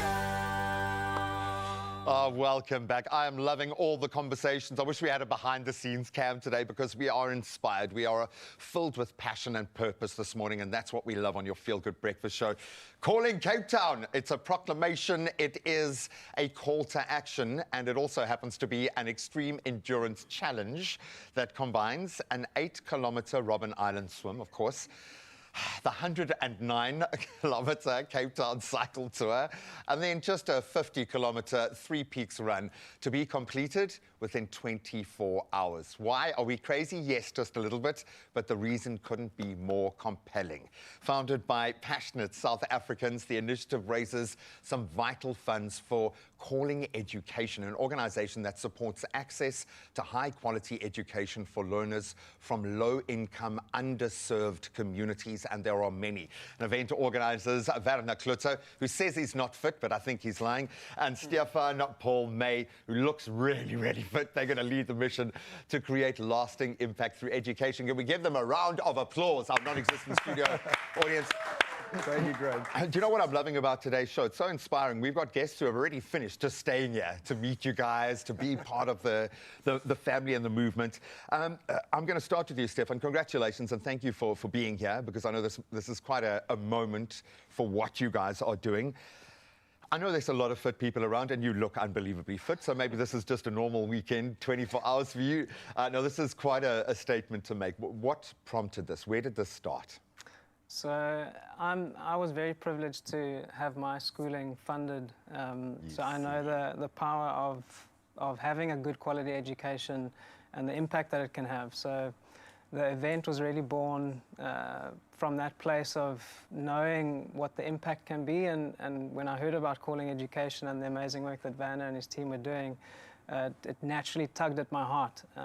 So that's where it was started. And isn't that the beautiful thing? Because, and I was saying this with Petrina earlier, that there is probably a CEO sitting there who went through the same, who knows that the hunger pain, knows what it feels like to step in at a disadvantage. Step in, Calling Education. We absolutely love the fact that, yes, you're going to be running a leg or completing a leg, but how do you achieve what you do? How do you prop up education in the way that you do? Yeah, thank you for the opportunity, Graham. Absolute pleasure. So we aim to provide top quality education to low-income learners. We run 3 schools, Calling Academy in Stellenbosch. It's a high school that was founded in 2018. The second Calling Academy was founded in Kroonstad in 2022. And then the third Calling Academy was founded last year in Paarl. So those are the schools. We serve 720 learners. It's still young and growing, but yeah, we're super excited about what we've seen thus far. So the funding model relies on 3 legs. So the parents contribute a little bit, 640 Rand roughly per month. But that's a commitment. It's a commitment. Not everyone is able to pay that, so we have to manage that part. But you're right. It's something that, you know, people, there's an accountability level. There's an emotional and an accountability and an investment. And I think it also brings dignity. You know, I'm able to pay for the service that I'm getting. So, and then the government, you know, from the government subsidy has been superb in both the Western Cape and the Free State, where our schools are. And then the third part of the revenue comes from donations. And Calling Cape Town has become a massive success in the recent past to raise donations for us. So we obviously have capital projects going on at the schools. We've got just the running cost of the school. So in the end, at the moment, there are 720 learners benefiting from the fundraising efforts of these athletes. And each athlete taking part in this extreme event gets their unique donation link. And they then reach out into their networks to share the real connection. To share the story. Exactly. It's about the connection. So people connect with 2 things. Both the vision, and I think the quality at which it's being executed, and then the personal connection with the athletes. So the athletes become, and I think we've got 160 to 170 athletes taking part this year, and they all become fundraising ambassadors for this vision. I was going to say, that's a pretty powerful network when you see where they're coming from. Exactly, exactly. So, and the belief that people have, and I think it's that personal connection with the athlete combined with the connection with a vision of solving one of South Africa's most pressing problems. In the real world, right here, right now. And I love that. For a child to feel that is quite a powerful thing. And it doesn't take a long, massive journey to do that. Just one moment. Well, in fact, 24 hours to prove that point. How important is this passion and purpose going to be for you and the athletes completing what is a ridiculous challenge, my friend? And I'm looking right into your eyes as I say this. I'm not going to shake you, I know. But how important is this going to be for you? No, I mean, that's what it's all about. And I think something that we always say is that this challenge almost mirrors the journey that the learners have to go through. So it's that we, amongst the athletes, we all say it's vir die kinders, it's for the children. And that's really what motivates us. It's not about finishing first or the fastest. I mean, there is a lot of competition between the athletes. I was about to say, whatever, dude. But ultimately, it's about how much funds can we raise for the school and the real impact. So you go through some dark spaces. What's the worst for you? No, I think when you've finished with Devil's Peak and you know, okay, I've done Devil's Peak. I've finished with 16 kilometers. Now I need to climb Table Mountain. I've just done the cycle to have some 8 kilometers. You eat it for breakfast, your body is broken. my friend. You eat it for breakfast. This says to me that structures are in place that will allow for scale and expansion. We've got a QR code on screen right now. People can action themselves right now. But we want bigger picture. We want long term, because you've gone those hard yards. Now you've proven the model works. What do you need and what is the dream for the long term? I can just quickly say about the QR code, we've created an athlete called Expresso. Oh, yes. So we will be able to track donations that come through As this Carissa does show. the event. Wow. So we will give you guys feedback and hopefully to the viewers about how successful this interview has been. I love you, man. Thanks, I Grant. love you for So there's doing an that. athlete, but you don't have to run. Don't worry. But there's an athlete called Expresso now in the event, so that's great. So the bigger vision, I think it's really important to touch on that, right? Because South Africa's challenges in education are, Massive, yeah. prominent, right? And thankfully there are a lot of people working, on solving that. I really think us as South Africans, we've got an ability to solve problems, second to none because of the challenges that live in our country. And I think what this event does twofold. It raises funds, obviously, for calling education so that we can sharpen up the level of excellence internally while we look at strategic expansion, so hopefully doing more calling academy schools. But at the same time, we are creating a lighthouse project, because if we can do this to a level that inspires, we could exert an inspiring influence into the whole sector. So that's the funding part. But plug and play as well. It's just once you've got the model. It's the model, but it's also the people, right? I think a mistake people sometimes make is they think the model is sort of, once we've got the model, we've got it nailed. The algorithm will see us through. But it's all about the people. Education is a people business, right? So, and that's part of the model. So, but then the second half of it, apart from the funds being raised, I think is the awareness that there are South Africans that are pulling together to achieve something great. And if we could ignite, change in our education sector, and we could shine the light on these low-fee independent schools, as they are called, I honestly believe low-fee independent schools will create a huge solution in our country. And this is helping us to shine the light on that. So I think a combination of awareness and fundraising is what this event is helping us to achieve. And I don't want to tell you exactly where we'll be in 10 years, because we are literally watching it unfold as we go. Well, I mean, you want to predict the future, go out and create it. Yes. And I think you're at that phase of being able to do it. But I've tried to inspire you. I've tried to knock your confidence. I've tried everything. You're unshakable, my friend. I have a feeling this is going to be one of the most inspiring moments for the amazing athletes. Come on, Expresso, the athletes. Oh, that's a first for the show. But what I love about this, it represents, yes, the bigger picture, but also a deep personal connection between the people that matter most. This is the kind of network we want to plug into. The QR code is up. We will keep the details up on our socials. Please connect, enter. We will back you, but not to beat Team Expresso. Come on, Expresso. 3 pains, 1 hero, Tri-Park, triple relief. Park the pain your way. Grab yours today. Available in original and lemon flavors. Now, Tri-Park is ready when everyday pain hits, because when it comes to headaches, toothache, and colds and flu, Gogo knows best. It's the trusted pain powder she keeps close, because it's ready to work in 8 seconds so that you can keep it moving. Now, this month of love, celebrate the love for your Gogo with Tri-Park and stand a chance to win 1 of 10 1,500 Rand cash sends. Now, all you have to do is pop over to the Tri-Park Facebook page and then follow the entry steps. Of course, T's and C's apply. That's Tri-Park, the name Gogo knows and trusts. 3 pains, 1 hero, Tri-Park, triple relief. Park the pain your way. Grab yours today. Available in original and lemon flavors. Now, of course, on your Feel Good Breakfast Show, we love a challenge, and we definitely love it when athletes go head-to-head so we can see who the champion is once again. This time around, Expresso the athlete is not one of the participants, but we'll get into Diavelt as well as Jan, who will be going head-to-head to see who comes out as #1. Not only that, of course, Deslin is still sticking around, and we've got to get into that first incredible performance. It's all around conversations, and we'll continue with those with you straight after this. Get ready to spin and win with World Sports Betting. Every Friday morning on Expresso, one lucky viewer will walk away with up to 5,000 Rand in cash. Want in? Simply head to the competition post on Expresso's Facebook, Instagram or X pages and answer the weekly question and include #World Sports Betting. Don't miss your chance to turn your Friday morning into a winning one. T's and C's apply and can be found at expressoshow.com. World Sports Betting, where every spin could be a win.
It's my feel-good breakfast show. Welcome back. Yes, we are still calling Cape Town. I am loving this more and more because I am not a part of it. For a change, we are looking at some elite athletes doing something crazy. The Calling Cape Town event, if you can call it that, pushes competitors to an absolute limit. They're going to complete an 8-kilometer Robben Island swim, the Cape Town cycle tour, and then a 50-kilometer Three Peaks run within 24 hours. And that, yes, goes over the mountain. All to raise some vital funds, as we had heard a moment ago, for Calling Education, doing incredible work for hundreds of learners, able to expand access to this quality education for disadvantaged learners who would not get that gateway. Now, taking on this demanding test and each other are athletes Dewald van der Nest and Jan Kriel. Gents, welcome to it. Thank you. Postures are looking good, albeit Dewald had to correct yours just a little bit. The competition starts already. Yeah. This is going to be intense. So you clearly do something else, not just run and train. What do you do for a day job, Jan? Yeah, so my day job, look, I work in finance. Of course you do, bro. In the investment. You can see you work for a boss, and who's the boss? Yes, but I'm in finance. I work in the private client space. We manage private client portfolios. What's wrong with you, man? Why are you doing this? What on earth is going on here? Yeah, look, I think this particular challenge, the cause revolves around something that I think is dear to my heart. Which is education. I personally believe that, education has got the power to change the trajectory for anybody's life. The key, yeah. And I think South Africa's got a lot of talent. I don't think talent's the problem, and I think talent is equally distributed, but opportunity isn't. So I mean, for both myself and Dewald, we get this great challenge, to do something we love, which is endurance sport, and we get to create this opportunity to provide real access and real opportunities for these kids that otherwise wouldn't have that opportunity. So for us, it's a no-brainer. And it's a tribe. It's your people. You're connecting with people that, send him into a pitch ladder. He's on fire today. He's got it. It's there. I'm loving this. He's prepared. Are you prepared? I mean, how do you prepare for this without destroying your body through that process? Yeah, I must say it's quite a unique way of training and takes some time. Yeah, it takes away a lot of time, like from family. You set out a few things to be done. So where I think all of us that's going to do this challenge will definitely be prepared. I think most of us are fit enough. But I think when it comes to that last 2 peaks to be done, I think the mental toughness is going to kick in. But luckily, it's just not just the two of us, it's myself, Jan and Joe, so we're friends. Even though we're competing individually, we're going to do it together. It's like just carrying each other through, and like most of it, the community, being 100%. There for each other. I think that's going to be... Whose fault is this then? I should be asking. Between the three of you, whose fault is this? That's how I ended up doing an event like this, where it's look, it's a dangerous combination what we've got between the friends, because every year, someone enters and just pushes the next, encourages them to enter. So it's a dangerous friendship that we've got going. Where does it get real? So you talk about the peaks, and obviously that's an element for you, but everyone's going to have different strengths. Is that something you lean into for something like this? You're kind of off the map here a little bit in the space. There's not a huge amount of things to use as an example. Where do you think you're going to be tested the most? Look, I think on paper, probably by far, the last challenge, which is the 3 peaks, and I think they talked about it. You guys all like swimming to Robben Island. Why is no one talking about swimming to Robben Island? But you've got a point. Look, on paper, the last event, which is 3,000 elevation, 50 kilometers of running, that's going to be maximum fatigue. But you're right. I think the Robben Island swim, just from an unpredictability, is going to test us. Because, on the day, we know the water is going to be cold, but, there's a massive difference between 10 degrees and 15 degrees. The one is doable, the other one is doubtful. You've got currents, you've got swell, you've got weather conditions. I heard the guys that swim in the last year bunch swam through a pack of jellyfish. Of course, so the guys got stung hectically. So we got the naysayer of the group here. Who's the motivational guy? Who's the guy to pick up? How does it work in the midst of something like this? Because I've heard the gears on this is on another. It's like Ironman gears plus, because you're being pushed in ways that you might not expect. But you're also seeing sides of your chommies and people that you haven't even met before. What is that experience like when you're in the midst of pushing yourself in this way? Yeah, I must say it's put you definitely on another mental note. Like, it prepares you not just for this event, but I think for life as well. It puts you like through that endurance that you can't really explain to someone else. Now you've proven it. And just having your community with you and for the cause of it, like 100%. And it definitely brings all of us together, so that does help each other to do this mental toughness challenge. Oh man, and we will find out who the toughest of the tough are. It's going to be amazing. You've got a QR code right there. Yeah. Expresso is an athlete. Like, you used to think our world champion Ryle was the athlete. No, the actual show is now the athlete. We absolutely love what you're doing. The motivation is obviously incredible, but I love this full circle moment where you've got those that are leading the tip of the spear within their industry, supporting those that are entering the industry in the most powerful way, and a personal connection between those two polarities. It is amazing. Stay safe, guys. I keep saying this because it's all we got in our industry. Break a leg, man. Don't do it. Don't touch a jellyfish. Just look after each other and stay happy, man. Stay happy and safe through all of it. We'll keep the details up on how you can support. This is about ultimately raising funds. So if this is a brand match for you, for your company, for your space, think about this notion. Did you receive a helping hand in your educational journey? How much was that worth to you? And I think it's time to start paying back. Well, the show has been just inspirational all around since we started at 6 o'clock, and I have no doubt that we'll continue down that avenue right now. Throw in some magic too, and then you've got musician Deslin Malotana, who's about to perform her first song for today. And this, if I'm not mistaken, comes off her debut EP, which we'll get a little sneak peek into. It's all about the conversations. Hi, I'm Deslin Malotana, and this is Conversations, and you can find it everywhere that you enjoy listening to music.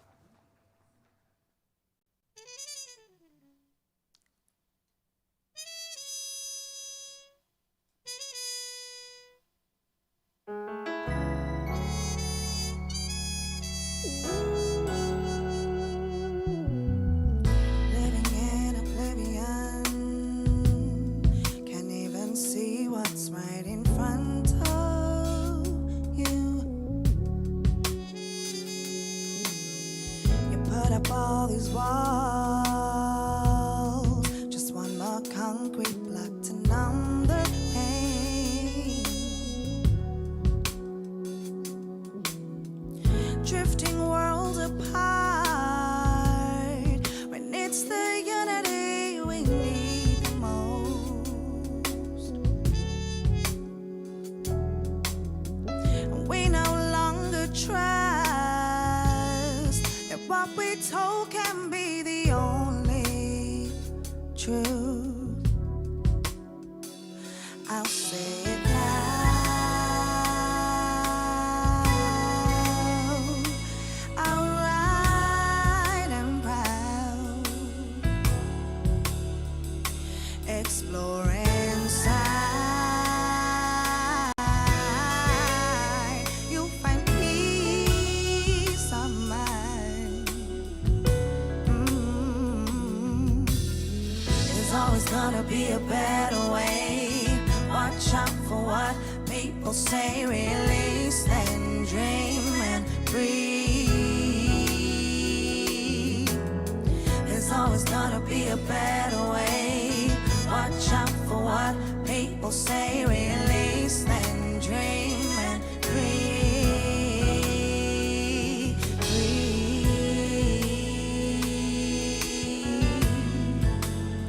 Just breathe.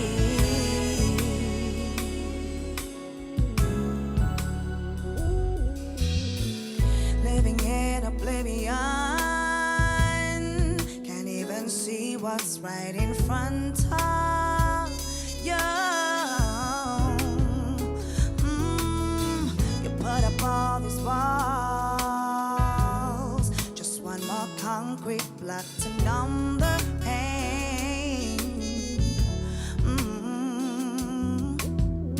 Drifting worlds apart, when it's the unity we need the most. Oh,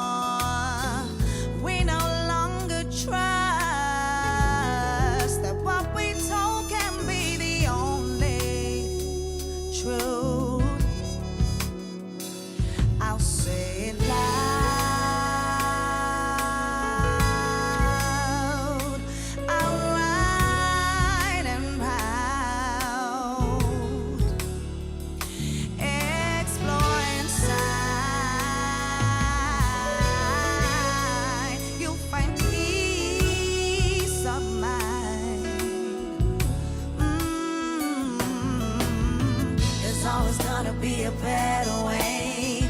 Watch out for what people say, release then dream and breathe. There's always gonna be a better way. Watch out for what people say, release then dream and breathe.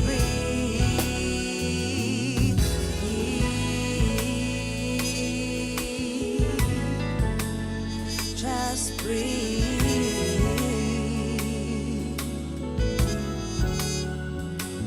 Breathe.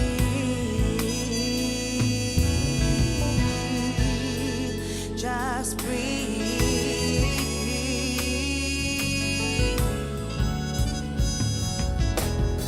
There's always gonna be a better way. Watch out for what people say, release then dream and breathe. There's always gonna be a better way. Watch out for what people say, release then dream and breathe, breathe, breathe, breathe.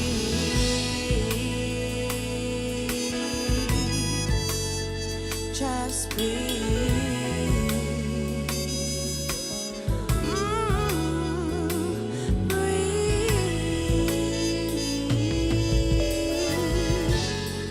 Just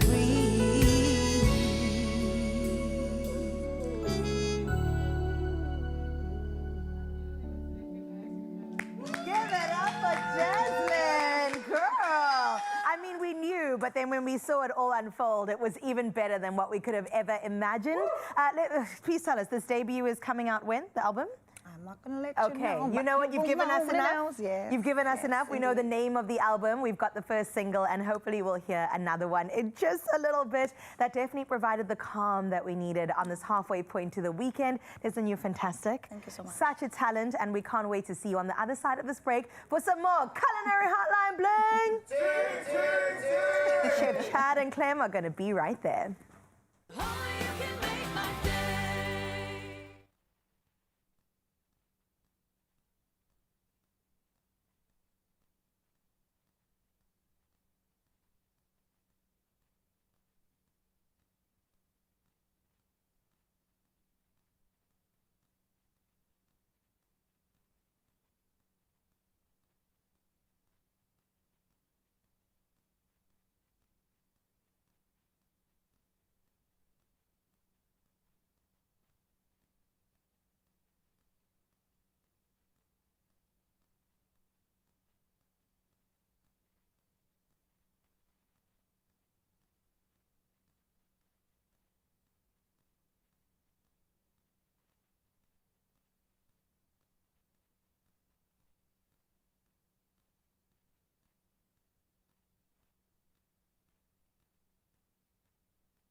going to do it at the end where we cut the cheese. At the end when we cut the cheese. At the end. Ask him voice notes, please. It's my feel-good breakfast show. Whether it's acute or chronic constipation, Aspen's got you. Get the constipation relief you need from Aspen's laxative portfolio. Yep, we return with a bit of a medical note, and whether you suffer from acute or chronic constipation, Aspen's got you. Aspen offers a range of laxatives tailored to your needs, whether you're seeking rapid, gradual, or long-term relief. Aspen offers a range of laxatives suitable for various age groups as well, from infants right the way up to adults. You can trust South Africa's value-leading laxatives company to offer a suitable laxative for you and your family. You can visit our, that's Expresso, social media pages to get more essential information. Whether it's acute or chronic constipation, Aspen's got you. Get the constipation relief you need from Aspen's laxative portfolio. Back in the kitchen. I was going to... He was going to say Let's something be foolish. appropriate in the kitchen. Back in the kitchen, my brother from another mother. We're cooking up a storm. Things are smelling fantastic. Chad, before we get into it, though, Yes, sir. we've got some voice notes to come through, specifically one that's come through from Jade. Okay, and I feel like Jade. we need to address it before we talk about what's about to happen. So let's listen to that voice note. Okay. Give me Hello, space. Chef Chad. I just wanted to know, what was your favorite dish that you ever made? Oh, That's such a difficult question, right? it is, but I'm going to tell you one. Go. Okay, it's definitely Southern fried chicken, but let me tell you why. Okay. It is because I learned this from the queen herself, Ms. Zola Nene, right? And she taught me that you've got to actually not crumb it in breadcrumbs like people normally do. They normally do flour, egg, breadcrumbs. She goes straight from the buttermilk, straight into the flour, creates the flakes of the flour, and then you've got the perfect crunch. It is my ultimate favorite one. Is it in one of our recipe books? Can we give a shout out already? Say Zola's got a new book coming up. Zola Nina's got a new cookbook coming out We're just soon. funding it for you, girl. There we go. I love that. And fried chicken, I think, is also something that so many people can relate to. 100%. And I mean, if you think about it, like even in Korean, like there's a Korean version of it. Oh, I love it. There's just the way that they just taken something classic and they just made it global. Exactly. I love it. Talk about global. Butter chicken in a pie. I mean, have you ever? Like, Okay, listen. talk me through it, because I could smell the smells coming from the other kitchen and it was Right. magical. Where do we begin? Okay, so firstly, what we're going to start off with is there's the marinade, right? So we're using, obviously, the butter chicken. So we're using our chicken breast fillet. Now, the marinade, we've already had them marinated. So this is it here. It's also been fried just a little bit. But basically, we're just adding some yogurt. We're adding our spices like garam masala, your paprika, your cumin, fresh garlic, fresh ginger. We're adding it all and let it sit overnight. Because I always think that let it sit in the fridge overnight. It'll just develop, and like my chefs always say, let them sing. Oh, wow. It'll sing, right? And then all you do is you fry it off and you take it out of the pan, which is what it looks like this, okay? And this has to be chilled. It must be. Okay. It must be, right? Then what we're going to do is we're going to start the actual base. Now, Let's go. this Let's is do the fun base. time. And at home, if you're following along and if you actually want to get the full recipe, there should be a QR code on screen right now. Scan it. Yes. Chad's cell phone number also comes with a QR code. If you have questions, Fake news. Just phone him. Just phone him. Fake news. Okay, so in my pan, you see the color's quite yellow. Now, Yes. this is because I've used fresh turmeric. Now, Okay. you can, of course, use normal ground turmeric. But in here, we've got some chopped onions, we've got some garlic and some ginger, and we're just sauteing. We don't want to fry it.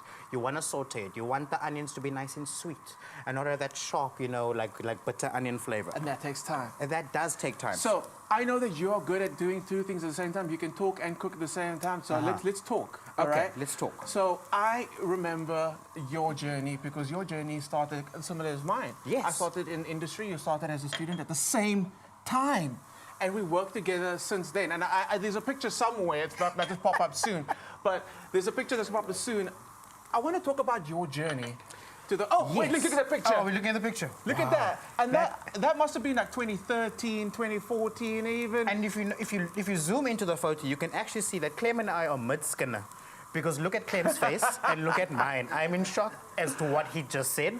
So that is definitely a mid-skinner, but that was such a crazy shoot. It was. It was nuts. But in terms of the journey, it's been crazy. And I think what a lot of people need to understand is for you to make it within the food industry, it needs to be a love. It has to be a love. It needs to be a love. It shouldn't feel like a chore at any point. And at any point that it does feel like a chore, I think you've made the wrong decision for the industry. But I think for me, in terms of my journey, I've been surrounded by so many amazing people like yourself. Hey. That's so kind of you. That have really supported me in terms of growth and allowed me to, you know, just do. And I think that's the most important part, is you've got to surround yourself with people who want you to excel. That is amazing. And it's the truth. It's your circle that really counts. It really is. So I also know that you're someone that's very motivated. So when I ask at any time, what is Chad, no, I don't want to know just what is Chad up to. What's the vision? What's the goal? What's the plan? What is Chad, the next version of Chad? I think the next version of Chad is kinder to himself. Okay. I love that. Okay, tell me more. Elaborate. Can I get a chick? Can I sit down? Let me sit down. Because I think that sometimes we're so hard on ourselves by expectations that other people have put on us. Leicester. Everybody, go. And we are holding ourselves to other people's standards. And I think we've got to be a lot kinder to ourselves to allow you to fail. The failure allows for growth, and that's the only way we can move forward. Mic drop. You came here for a recipe. You got food for the soul. But I made a promise a little earlier. We're gonna come back to this butter chicken curry. I'm sorry, South Africa. It was my fault talking so much. But I'm gonna deliver my promise that I made earlier about the camembert cheese. Yes, bring it out, Clem, because I think she's absolutely gorgeous. I say lekker. I say It is. Oh, look and you know it is. I'm gonna actually bring everything a little forward. Yes. You know it is when the cheese itself wants to escape. It's like, it wants to escape. It wants to escape. It wants to escape. So at home, get a spatula when you do this. Oh. Yes. Yes. Pop it in the middle. Do you want to do the honors, friend? I do, but you know what? We're going to do it together. So I'm going to drizzle. We're not done. And then you're going to cut. So you're going to cut into the middle so we can see that cheese. Let me just see who, camera's ready. Everybody's on ready? Point. There we go. Do the pour. Okay. So we're just going to take it up a notch. Now, the sweetness will just add to that beautiful, savory flavors that you've got going on. This is honey, there. obviously. This is just honey. You could use maple syrup if you'd like, whatever you choose. And now we cut into it. I'm going to first go bread, because I know what I'm about to do here. So I got a beautiful piece of that bread. Chad! Come on, look at that. Look at that texture. Oh, my good. Okay, cheese. Will we get the ooey gooey? I'm sure we will. We will. Yes, we will. Oh, look at that. My goodness. I hope that the social media team has taken a picture, because I am not going to hold... Come on. Come on. I told you I was going to come into shine. Chad. Right? Now, when you cook, that is the reaction that you're always looking for. That silence, that just understanding that the flavors are just doing its thing. That is what we want. Happy? All the boxes. Ticked. Thank Flavor, you. deliver, Can I leave now? emotion. You can leave. I don't want you to leave just yet. South Africa, go and get this recipe. Get the QR code. This recipe with this beautiful tin-shaped bread, amazing. Later on, we're going to show you what our final butter chicken pies look like. Don't go anywhere. There's more culinary hotline bling after the break. Ting, ting, ting. Give me another ting, ting, ting. Culinary hotline. Ting, ting. I love it. Don't go anywhere.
It's my feel-good breakfast show.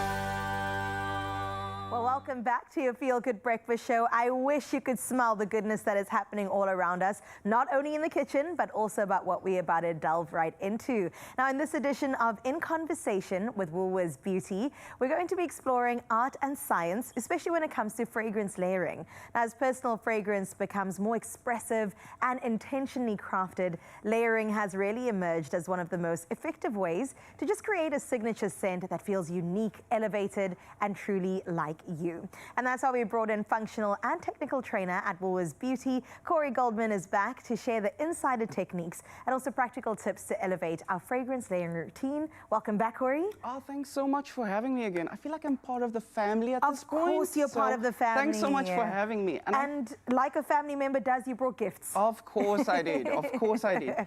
I think you actually mentioned what fragrance layering is so eloquently and so beautifully. Yeah, but if you could put it in your own words. In my own words. Yes. It is the combining of different fragrance families and scent profiles. Oh, wow. To somewhat create this unique and very bespoke sort of personalized scent. I love that. And I think that's why it's trending right now. Yeah. You'll see the global phenomenon with fragrance layering, especially amongst the Gen Zs and the millennials, you know. We want to find that individuality. Yeah. We want that hyper-personalization. And I think it's so cool to stand out from the rest, right? Why fit in when you were born to stand out? Exactly, that's my I credo. also love a signature scent. They go, oh, that smells like Carissa, right? Oh, of course. I think that is so good. Of so when it comes to the trend, I mean, it can sound quite intimidating. What are some of the key elements that we have to consider when scent layering?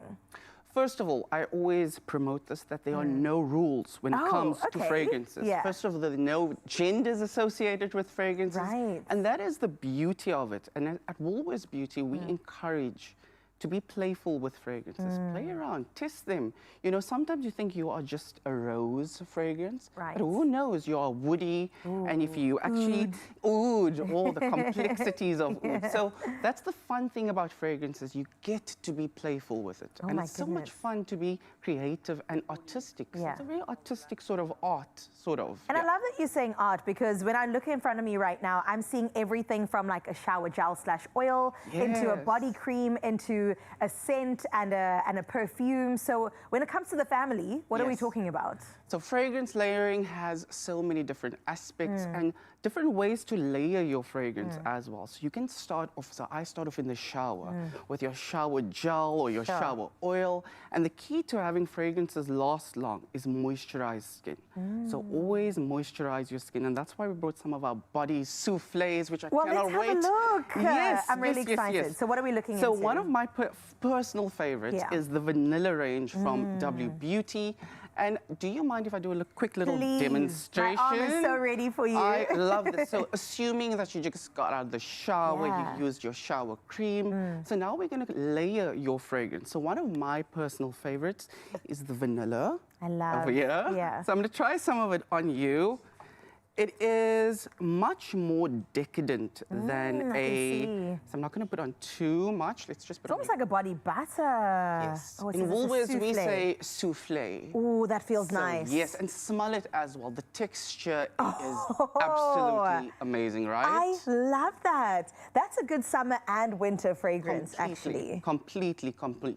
So, Carissa, what is your favorite scent profile? Are you a floral? Are you oud? What type of fragrance can we match you up with today? I don't know those kind of terms. I just like something that is playful but feminine. Ooh. So whatever that fits into. But also, I like a little bit of mystery. So I don't mind. Say less. I'm open. Say less.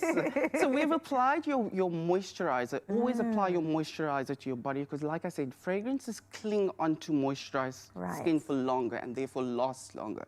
So now I'm going to apply one of our best-selling fragrances, which is Heartlight. Very playful, very feminine, and it also has that air of mystery, which I love. Well, then sign me up, Corey. So I'm going to try it on, and you want to try to put your fragrances at least 20 centimeters away from your skin. And do not rub. I know there's a lot of people that rub. Try not to rub, because you're breaking that molecular... I really love But it's beautiful. I really love it. It is stunning. It's very light, airy as well. And once it settles, remember you're only getting the top notes now. As the day goes on, you'll find that mysterious notes coming out. Mind you, we're just talking about fragrance. Yes. And a big shift in the beauty industry right now that everybody is ranting and raving over is mists. You'll see that in so many different brands. They are so convenient, and also especially for new fragrance users who do not want to invest yet into an eau de They don't want to commit, or in an eau de parfum. The mists are so perfect for your handbag, for your gym bag. So we're going to complete this fragrance layering. And there's so many different ways you can wear your mists. You can have the whole, walking into the... I love that. So can we do that today? We're going to have this whole show smelling like Heartlight because I absolutely love it. I'm here for it. So we have your fragrance on at the moment. And then it's so nice to keep this in your bag just for a touch-up. Yes, we all like that touch-up moment, right? So I'm going to do a little mist and you can just walk right through. There we go. Let it rain. That's all you need. But like I said, fragrance layering is so personal and it's a very unique, everyone will have their own story, their own way of doing it. But I think it's all about individuality. Find out what you like and play around with the rest of the ingredients as well. I love that. Well, I can tell you one thing, Mzansi, I smell incredible right now. You do. And I'm going to take this with me throughout the day, Corey. Thank you so much. And we want you to find your signature scent. You can see your options are so incredible, from W Beauty to all the other brands that they house in the store, online, on the app. Make sure that you get yours and have an experience when it comes to the family of scents for your layering. Now I've got to do the other one. Oh, of course. You have fun with it. As the mist wafts over to my space in the studio, we hit the top of the hour. Let's get back into our news headlines, starting here in South Africa, where President Cyril Ramaphosa has welcomed the return of 4 South African men tricked into fighting in Ukraine, with 11 more expected home soon. So 2 remain in Russia as we speak, including one who is hospitalized in Moscow. The government received distress calls from 17 men trapped in Donbass after being lured into mercenary services. And authorities continue investigating their recruitment, while 5 alleged recruiters face court proceedings in April under the Foreign Military Assistance Act. The presidency expressed gratitude to Russian President Vladimir Putin for facilitating the safe return of the South African men. Now we stay in the country, where Gauteng Premier Panyaza Lesufi has announced that water supply in Midrand and nearby areas, and that's between Pretoria and Johannesburg, have been fully restored after weeks of outages. High demand and aging infrastructure had caused leaks and disruptions in some areas, including parts of Soweto, still facing major challenges, but engineers are working to fix those issues. The Premier confirmed expansions to water infrastructure linked to the Lesotho Highland system, and that they are nearly complete, promising a long-term solution to the province's water crisis at the moment and improved service delivery for its residents. Now we cast a wider gaze on the international news front. About 6.5 million people in Somalia are facing acute hunger as a severe drought now tightens its grip, and that according to the country's government and the United Nations. So a national drought emergency was declared, in fact, in November last year after years of failed rains, and more than a third of those suffering are children. Tens of thousands have fled their homes, many seeking shelter in camps in Mogadishu and other more populated cities. The UN warns that food aid could stop by April this year without urgent funding in the area. Even if upcoming rains bring some limited relief, the need will still be there. Now, it seems that Canada is strengthening its support for Ukraine with a fresh military aid pledge worth about $220 million, the US dollar equivalent of 300 million Canadian dollars. So Defence Minister David McGuinty, he announced the funding on Tuesday alongside sanctions on 100 vessels linked to Russia's so-called shadow fleet. The package forms part of a wider $1.47 billion commitment previously outlined in Canada's budget. The move underlines the Ottawa's continued backing of Ukraine as tensions with Russia do still remain high. Now we round off with this beautiful story, and I think one that's going to have a lot of conservationists really applauding. There were smiles all round as giant tortoises slowly, understandably, lumbered back into the Floriana Island for the first time in nearly 150 years. In a joyful milestone for the Galapagos Islands, this is massive. A World Heritage Site famous, of course, for its unique wildlife, and where the famed British scientist Charles Darwin himself shaped his theory of evolution. 158, in fact, young tortoises, by their standards, have been released. And the release marks now the start of an ambitious plan to return 700 of their species to their ancestral home. And carefully bred through the Galapagos National Park, the juveniles carry strong genetic ties to the original species. And as natural ecosystem engineers, if you will, they help to restore vegetation and spread seeds.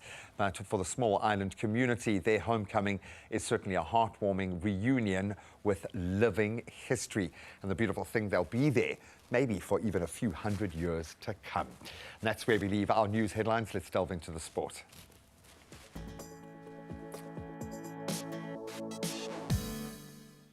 Well, we are reminded of the tortoise and the hare with this first story. Let's start with the T20 World Cup, where Harry Brook, England's captain, struck his maiden T20 international century as England edged out Pakistan by 2 wickets.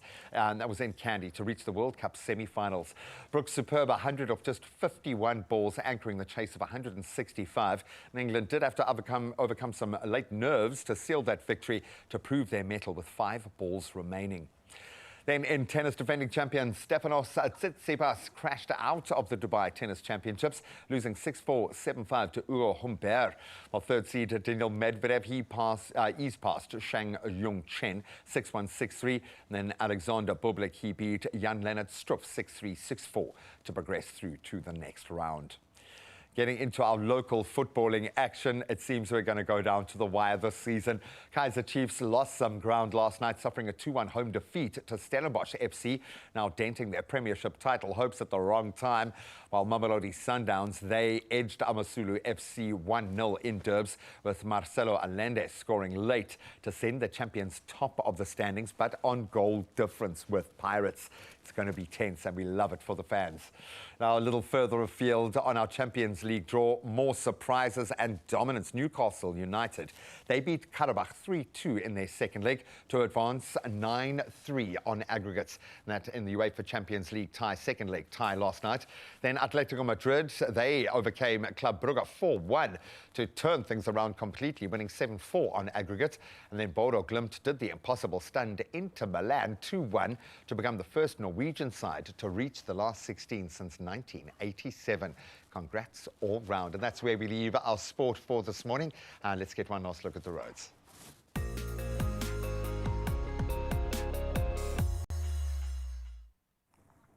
Well, thank you so much, Graham, for that update. Let's see what's going down out in Gauteng and Pretoria East, where there is ongoing roadworks on the N1 northbound just after John Vorster Drive, on the M19. Now, currently the left shoulder is closed, so motorists should drive carefully and expect minor delays in that area. And that's the only report that we have for now. That is where we leave your roads. Let's have a final peek at what's happening in your weather. Starting out in Polokwane, where it's a bit of a soggy start to your day with some early morning drizzle. Temperatures ranging from 20 to 33 degrees today, with light northwesterly winds that are expected. Now, there are partly cloudy conditions that remain for the rest of the week. Let's move over to Klerksdorp next, where you start your day with light rain across the region. Temperatures starting from a cool 15 and rising to 28 degrees, with moderate winds from the south. Now, rain is forecast from Friday going into next week. Let's move to Pretoria next, where cloudy skies are on the cards for today with light northwesterly winds. Temperatures, they range between 18 and 30 degrees, and the rest of your week, well, it brings mixed conditions with Friday welcoming some rain. Let's move to Johannesburg next, where today you'll experience mostly cloudy conditions. Temperatures ranging between a low of 14 and a high of 26, with moderate winds from the northwest. Now, cloud cover does stick around for the rest of the week, with rain forecast from Thursday into the weekend. Well, in Bombela, let's see what's going down on your side. Your temperatures today start at 19 and reach a high of 32, with cloudy skies and a gentle breeze coming through from the east.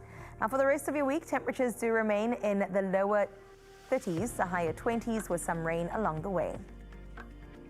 Out in Bloemfontein, you'll experience mostly sunny skies accompanied by moderate southerly winds. Temperatures start at 14 degrees and max out at 27 today. Now you are in for a fairly sunny week with rain forecast over the weekend. Richards Bay are up next, where you'll experience some afternoon showers today with light southerly winds. Now your temperatures climb from a low of 22 to a high of 29 degrees. As for the rest of your week, well, the theme of partly cloudy skies definitely sticks around with some chances of rain. In Durban today, you'll experience some afternoon thunderstorms.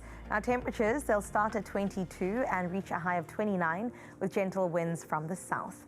As for the rest of your week, expect those temperatures to settle comfortably between the high 20s and low 30s. From there, we move to Mthatha, where today you will start your day with heavy thunderstorms. Now your temperatures, they start at 16 and reach a high of 29, and you'll have some moderate winds from the southwest. As for the rest of your week, keep those umbrellas handy as you plan your days. In Cradock, isolated thunderstorms are expected in some parts of your region. 14 is your low, 29 is your high. Now when it comes to your winds, they will be gentle coming through from the west. Cloudy conditions are expected to persist throughout the week with intervals of sunshine at times. Ebeka, you start up with a low of 18 and a high of 27 degrees, but it will be a rainy day for you ahead with strong winds coming through from the southwest. From GQ, we move to gorgeous George, where today brings mostly sunny skies with temperatures ranging, and that starts at a low of 18 and reaches a high of 26. Light winds are expected to come through from the southwest. Our conditions are expected to remain consistent throughout the week with rain forecast for Thursday. The Mother City looking beautiful. You start off your day with partly cloudy skies with a 60% chance of rain. Temperatures will range between a cool 17 and reach a warmer 23 degrees with moderate winds from the northwest. Now expect sunny spells for the rest of the week, and that definitely is time for you to start planning your weekend. In Sutherland, you'll experience partly cloudy skies on your side of town. Temperatures ranging from a chilly 9 and getting to a warmer 24 today. Now, moderate winds are expected to come through from the west. Temperatures in the lower 20s are expected for the rest of the week. All right, Kimberly, let's see what it's looking like on your side. You start your Wednesday with partly cloudy skies. Temperatures ranging between 16 and 29. Moderate winds are expected to come through from the south, and sunshine dominates most of the week before rain returns on Saturday. Now let's close up this weather report out in Uppington, where today you'll experience mostly sunny skies with winds coming in from the southwest. Temperatures will range between 17 and 31 degrees today. As for the rest of your week, expect high temperatures. Summer's definitely making its way over in Uppington, and we wish you all the best as you take on that sunshine. That brings us to our sunrise view of the hour, the final one of this Wednesday, and sending us off into a beautiful day ahead. We've got Nikki from Church Haven at West Coast National Park. Wow, Nikki, this is a gorgeous picture. In fact, I hope that they use it on the website to promote the area of Church Haven, because that is something else. The beautiful horizon there, meeting the water, meeting the land. It is just the place to be right now, isn't it?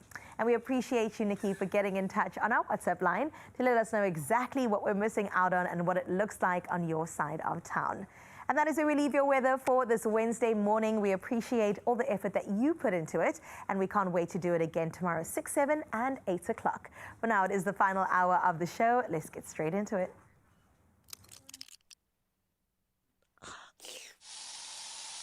When bugs invade, use Raid. Raid kills bugs dead.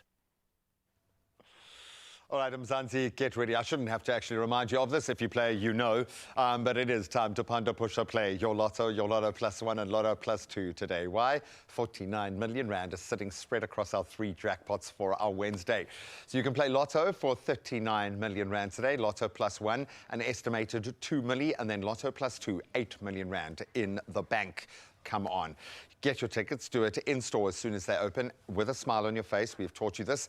Nationallottery.co.za is where you can find them online. And mobile app is brilliant. Your own cell phone banking setup will probably have a little drop down as well. Just go and check out the details on the Expresso socials if you need a reminder, and then go and do it. Put yourself in the running to win, and win big. Lotto plus 1, Lotto plus 2, 49 million reasons to smile today. But I can smell another reason to smile right here, and it's not the mist that is still hanging around in our studio. It's my natural aroma. It is you. It's your beautiful smile, my friend. This is a little Amersbush, a little taster of when you win that 49 million. You get private service chefs offering all day. You all see, day. he's trying to teach me by osmosis now again. Did you say Amersbush? Hey? Amersbush. He's trying to teach you because he can't teach me things actively. He's just going to throw them in there. And this looks beautiful. It's and decadent. How amazing is Chef today? He is fantastic. It is amazing having him in studio. I like that you didn't take a TV bite. That is so good.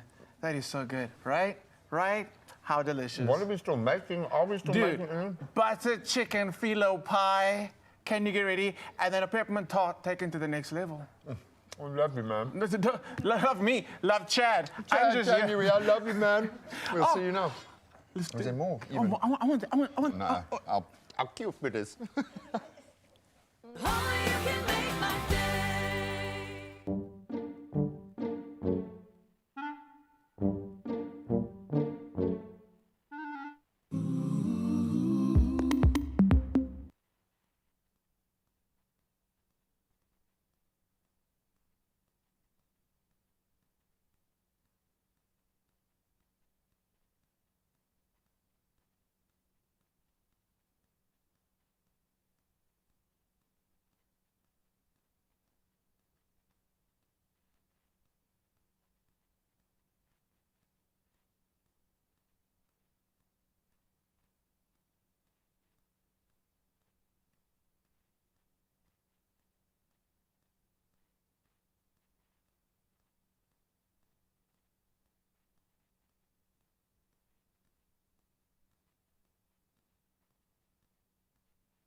It's my feel-good breakfast show. Welcome back back as we step out of the kitchen just momentarily, but albeit I'll probably still have food all over my face. But this is a vitally important conversation, and hopefully all of us are going to sit up. We are heading into the heart of Cape Town's creative scene right now, which is exploding, where art meets community and conversation. The incredible Dweba Art Gallery and Cafe on Long Market Street was founded by art consultant Tobile Ndarana as more than just a gallery. It's a vibrant space where emerging and established artists, local voices, bold ideas all come together, and it's a connection from contemporary exhibitions to open mic nights, live art and cultural exchange. This is a hub, and we've got Tobile right here to tell us what's going on. Why am I here? Yeah, You just why? said everything. Exactly. And there is so much to see, say, and do. What I love about your space, it tells the story. The second you step into your space, you get a feeling of it. Where did that feeling begin for you? Why do this? Thank you very much. I do this because I saw the glass ceiling. To be honest, I saw the glass ceiling. You see successful people create, or rather build as not a stepping ground for the young ones. And I thought, why not try and change that? I'm not a savior, I'm not God, but I can try and do my part. He has a way of working through such people, Amen. I will tell you. But you've clocked the system and you've figured it out, and you are honest about that. And I love the fact that this has been set up under the notion you're going to take the help that you can get. In the BEE space, as it applies to your journey, a young black woman, ownership, I would imagine, is vitally important for you. Talk us through that part of your journey. You know, Graham, for me, we're all aware that in the arts world, black women have mostly been subjects on the wall and never on the wall. An asset bought and sold. Correct. Correct. And for me, that BEE is not just about the certificate, but it's about the fact that it has given me ground to be able to be present in a critical place and in a vital space of Cape Town, right in the heart of Cape Town. And I'm grateful for that. I'm passionate about it. Well, I can feel it. You know, I can feel your energy, which is quite a powerful thing. I wish you could press the feeding button on your TV right now. You'll get the vibe. But the vibe check is strong in your space, and it's curated as you can. Yes. You can be very intentional about what and how you put this together. So how do you choose? Fortunately for me, as we have moved, and this is beautiful because I feel Expresso has also created sustainability for me. About a year ago, we had an interview with Expresso, which is great. So this, for me, is full circle, too. What I do now is I get independent, young, black curators to come in and curate a specific show at a time. We recently had Control Art Africa, which was a moving exhibition, different, but young, black artists, created and curated by a young, black curator. Independent, doesn't work for Dweba. What difference does that make in the industry and the inner space? Because front-facing, that might just feel like a detail. But internally, it's the devil is in the details. And that is a massive proclamation for those artists. What difference does it make for them? A huge difference, because they're able to then have publications that they've curated in a gallery that is sustainable. Correct. So it gives them power and be able to actually exist in the spaces. It's a great idea, but now you've got to support. You've got to be the wind beneath the wings. What do those challenges look like? Because you're in an under-resourced area already. 100%. And that's the hardest thing, Graham, because art is viewed by most establishment as a hobby, and it is not. Art does so much. I want to take you into some Cape Town homes where the asset base has been laid purely in art. In art. Let's see.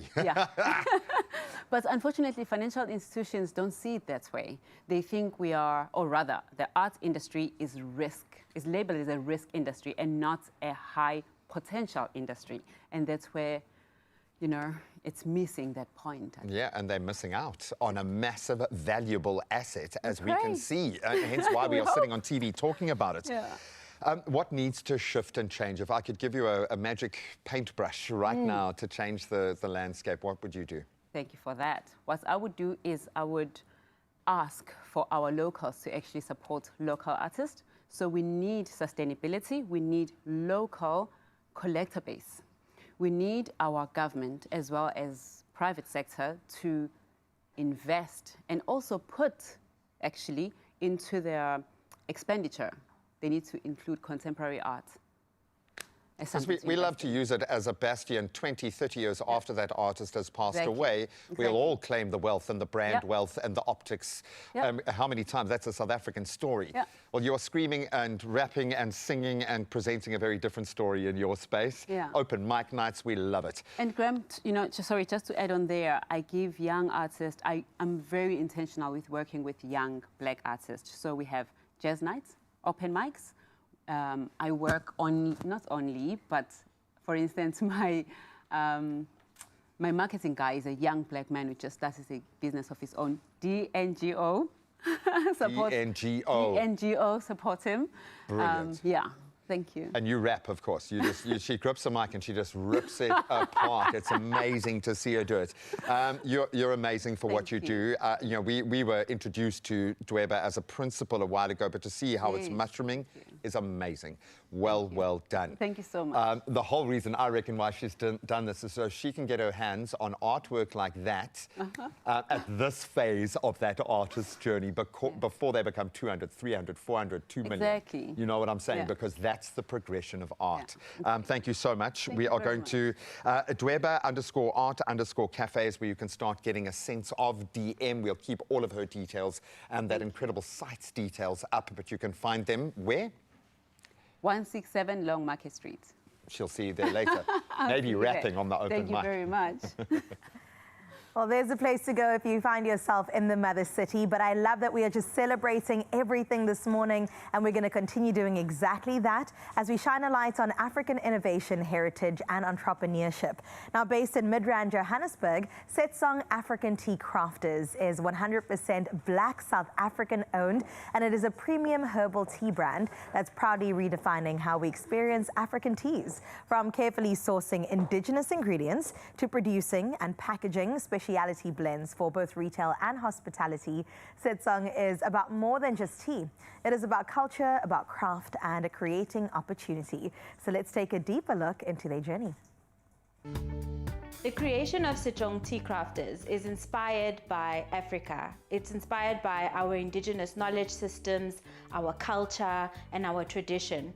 It's also inspired by all the assets within rural communities and the need for jobs within our communities as well. The gap that we found in the market is that we didn't have enough health products, enough organic products that are made from African ingredients. So we saw an opportunity to use indigenous resources that had never been commercialized before, and we commercialized them into products that can be enjoyed by the health-conscious consumer.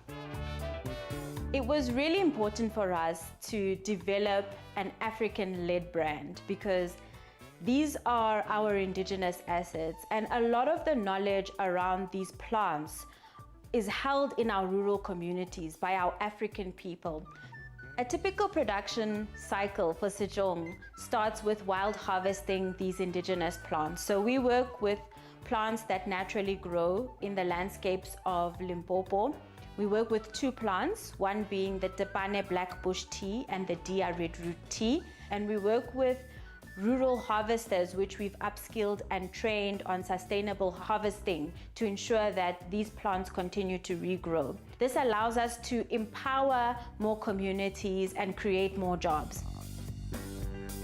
The rural communities are very enriched with a lot of knowledge, a lot of crafting, a lot of skills, which are not really looking attractive in the eyes of us who are already urbanized. The majority of these women have just grown drinking these teas. When you look at them, you can actually see the strength of health, the skin, the hair nails, the energy, the hormonal balancing, and I've joined them. I'm definitely looking like them today. The teas are very impactful in the health, holistic wellness. They are also impactful in transforming our economy. They are also very much impactful in actually elevating the image and the identity of a Black woman.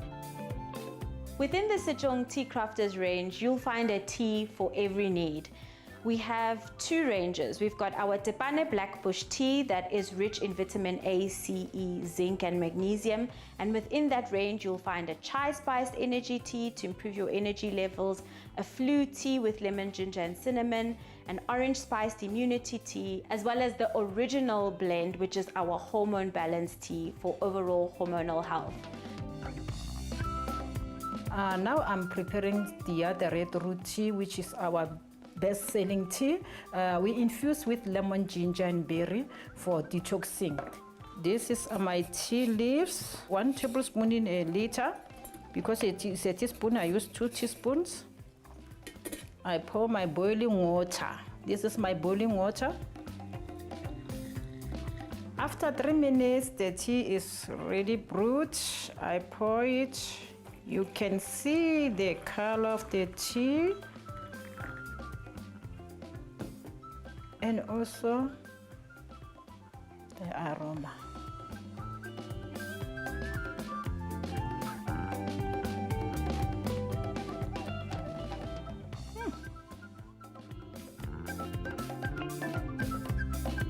In the next few years, I'd really love to see Sejong tea crafters growing and expanding into global markets such as Japan, the US and the UK, where we've already started finding means to enter those markets.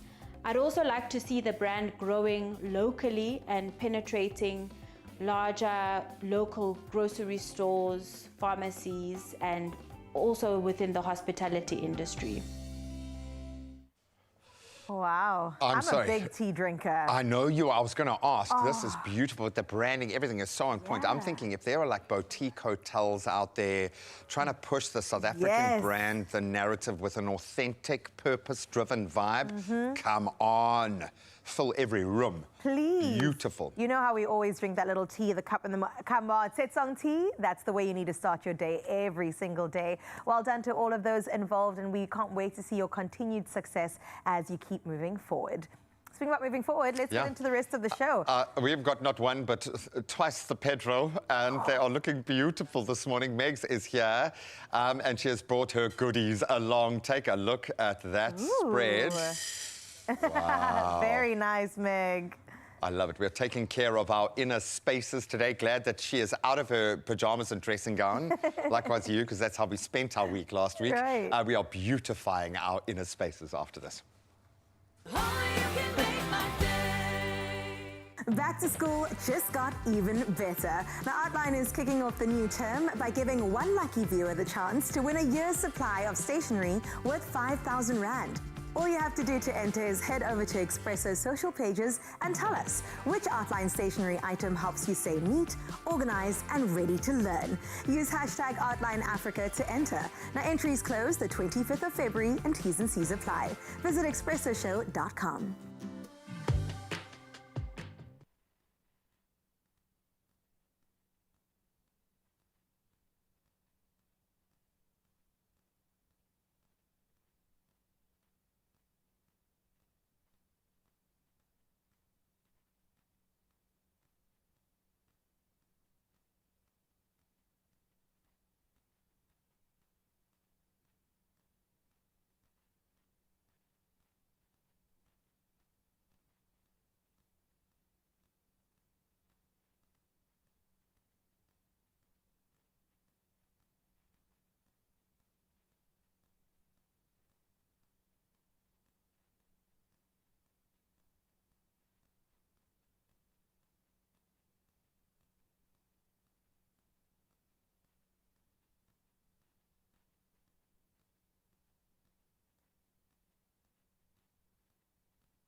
It's my feel-good breakfast show. Well, it's true. It is your feel-good breakfast show, and we're back in the kitchen. Not to cook just yet. That will come in just a little. But right now, we want to clear out the clutter and give our pantries the refresh that they deserve. Homeware stylist Meg Pedro is here to share smart, stylish solutions that can truly transform your kitchen into an organized, it's possible, space and highly functional space as well. From creating intentional zones for everyday essentials to choosing storage pieces that really maximize your shelves, Meg is going to bring those expert tips and tricks and make sure that we make big impact, but with simple changes. I love that. Right? I love that. We want a transformation, but we don't want to do too much at the same time. Exactly. But we want that aesthetically pleasing living. Thank you. Let's simplify things. Yes, Meg. All right, so I do think that when it comes to approaching our kitchens and organization, it can get a bit overwhelming. Definitely, and it starts with your pantry. It does not start with your fridge, it does not start in your kitchen cupboards. It starts here. The way that you prep your pantry is how you're going to succeed in your kitchen. Do you hear that, Martha Stewart? That was brilliant. Okay, first tips, Meg. Yes. How does one even begin with the overwhelm and just realizing that you've got this? Okay, so you've moved in already. Yes. You are completely cluttered. You have no organization. The easiest way I would do that, separate out, declutter your space. So literally put everything out on your counter and then put it into categories. So you have baking, you have dry goods, you have all of your canned goods. I think as soon as it goes straight into its categories, it makes it so much easier, because how do you cook? In your category. If you're baking, you're going to look for flour here and your eggs over here and everything. An inventory, Everything is going to be in its places, and we're going to do that very aesthetically with Woolies. Look at these. The thing that I love about this, I was like, where's the lid? Right? No, this is the lid. That's the lid. Okay, so I'm going to show you how easy and simple it is. Because again, you have so many of these bags, and I think it gets so overwhelming because it gets super, super cluttered in your space. So, simple, going easy, in. also smell, right? I can smell from here. You can smell already, okay? So good. Brilliant. Look at that. That is what she's talking about. Done. That is what she's talking about. How amazing. And if you want to label and you don't want to have it in any space that, you know, obstructs the eye, I just label at the bottom. Why to be not? honest with you. Why it's not? really, really simple. Beans are going in. Beans are going in. Clear storage containers are the way to go. 100%. I know that sometimes, you know, we can look into a completely solid container, you can't see into it. And I feel like that leads you to overbuying. You do not want to overbuy in a space. Speak about it. So here we go. Even our tea coming out the boxes, Even your y'all. tea. We're Come out on. of the foil. We're don't putting it into Woolies. We love the packaging, and there's a lot of space for packaging. But I really think it's so beautiful when you curate your space really, really well. No, tea's a big one. Now I can see when I'm on my last tea bag. Oh, because you can't get to your last tea bag. You go to the kitchen, the kettle's on, it's boiled, the milk is ready. No tea. Completely. So here we go. Straight to your pantry. I mean, beautiful. But now, let me just show you. Okay. That versus or this. Especially because everything's going to have a different look and aesthetic. Now we've got minimalism going. Completely. Consistency going. We can do the beans on either side. Wow. Add some books on the side as well. Absolutely. Your pantry is a space to fully curate your living space. So like you see, we've got plates. Yes. It lives there. It is, you know, intentional for your entertaining, which I love. So instead of these just plain organized containers, which I absolutely love, oh my goodness, meet the fluted rib. I didn't even realize. You don't even realize. But that little bit of detail, it's like jewelry. I absolutely love it. We've got it up there. It is so beautiful. It's just that added layer, and that's just a little bit extra. This is even it. It just catches the light so beautifully, but you can see what's inside it, which is so great because, again, we don't want to overbuy. And how many times do you have 2 bags of flour? Right. Do you have 2 bags of pasta? Or the sugar, or the... It just Exactly. keeps going. Okay, chuckles have my attention. Chuckles. I wouldn't even put it in here because how many times do we finish the bag? not even gonna make it to the container. Completely. Meet the clip. Oh. The bag clip, okay? I love these, okay? So, say for instance, you have, not gonna make you eat half a bag of chuckles on camera. Why not? I'll do it. Say less. But we'll put it in here. Yeah. Then, corners in, roll down, airtight. Yeah. This bag clip I would use if you intend on eating this soon. This is not going to make it very far. Yeah. But so easy when you literally place, even in one of your containers. Yeah. They are really, really easy to just place away your chips, How many times do you have your chips And out? it's always that 3/4 of a packet, a little bit left. Completely. Yes. So that's a really, really great solution. Then, your veg. Please tell me more. They are veg It's a mess items. that side at my house. That What do we should do? not go into the fridge. Okay. That is your onions, your potatoes, your butternut, your garlic. Don't put it in the fridge. So, Woolworths has. What is this? This is no napkin holder, let me tell you. I thought it was a serviette holder. This is the most aesthetic way to literally put Okay, I'm obsessed. all of your veg. I'm obsessed. All of your veg and let it aerate. It is so important that your veg aerates. You're right. And also, then it allows you to see everything that you have. So there's Meg. placed in here. Simple, easy, beautiful. Also, you can stock bottles in there, which I think are so beautiful. Right. So we do have certain ranges that we absolutely love that are very aesthetic, and I think really lean into that. Yeah. Use that in your home, add it into your spaces. You can see here we've got a little coffee section. Absolutely. So, yeah. the rusk jar. The rusk jar, okay? The bigger the better. The bigger the better, because also we are not going to do like flours, sugars, you know, all of that kind of thing in the containers. So, with the precision, I love it, Meg. You know that I do this at home. Beautiful. You know? I know that you do. What a lucky man, I Clem. do. It just makes planning your meals so much easier, because on Sundays we literally stand together and go, right, we've still got pasta, we've still got lentils, we've still got this. This is how we're going to plan the meals for the week. Right. Which means everything is airtight, it keeps fresh, and you don't overspend. No, I'm so here for that coffee little station.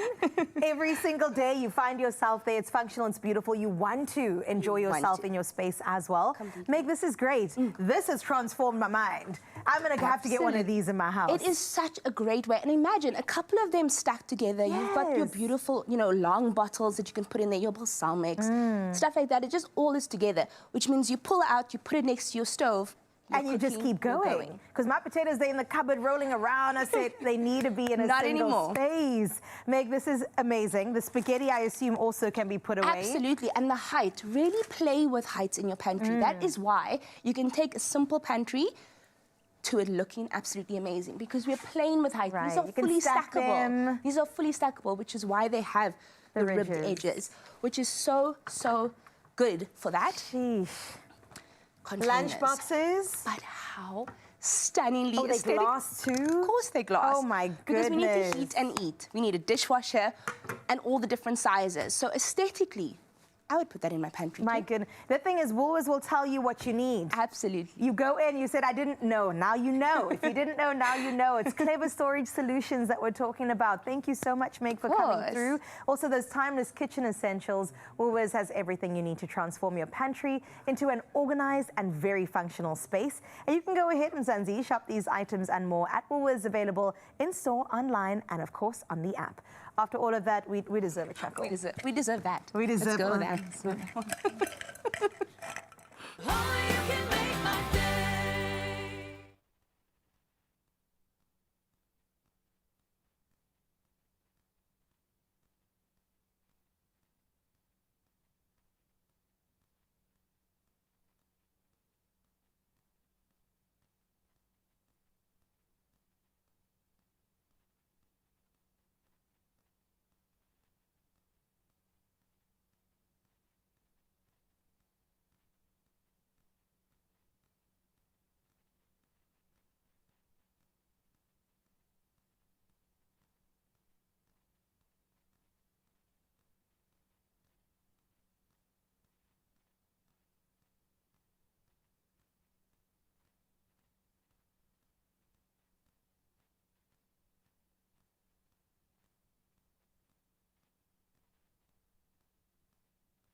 Good morning, Expresso. I would like to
It's my feel-good breakfast show.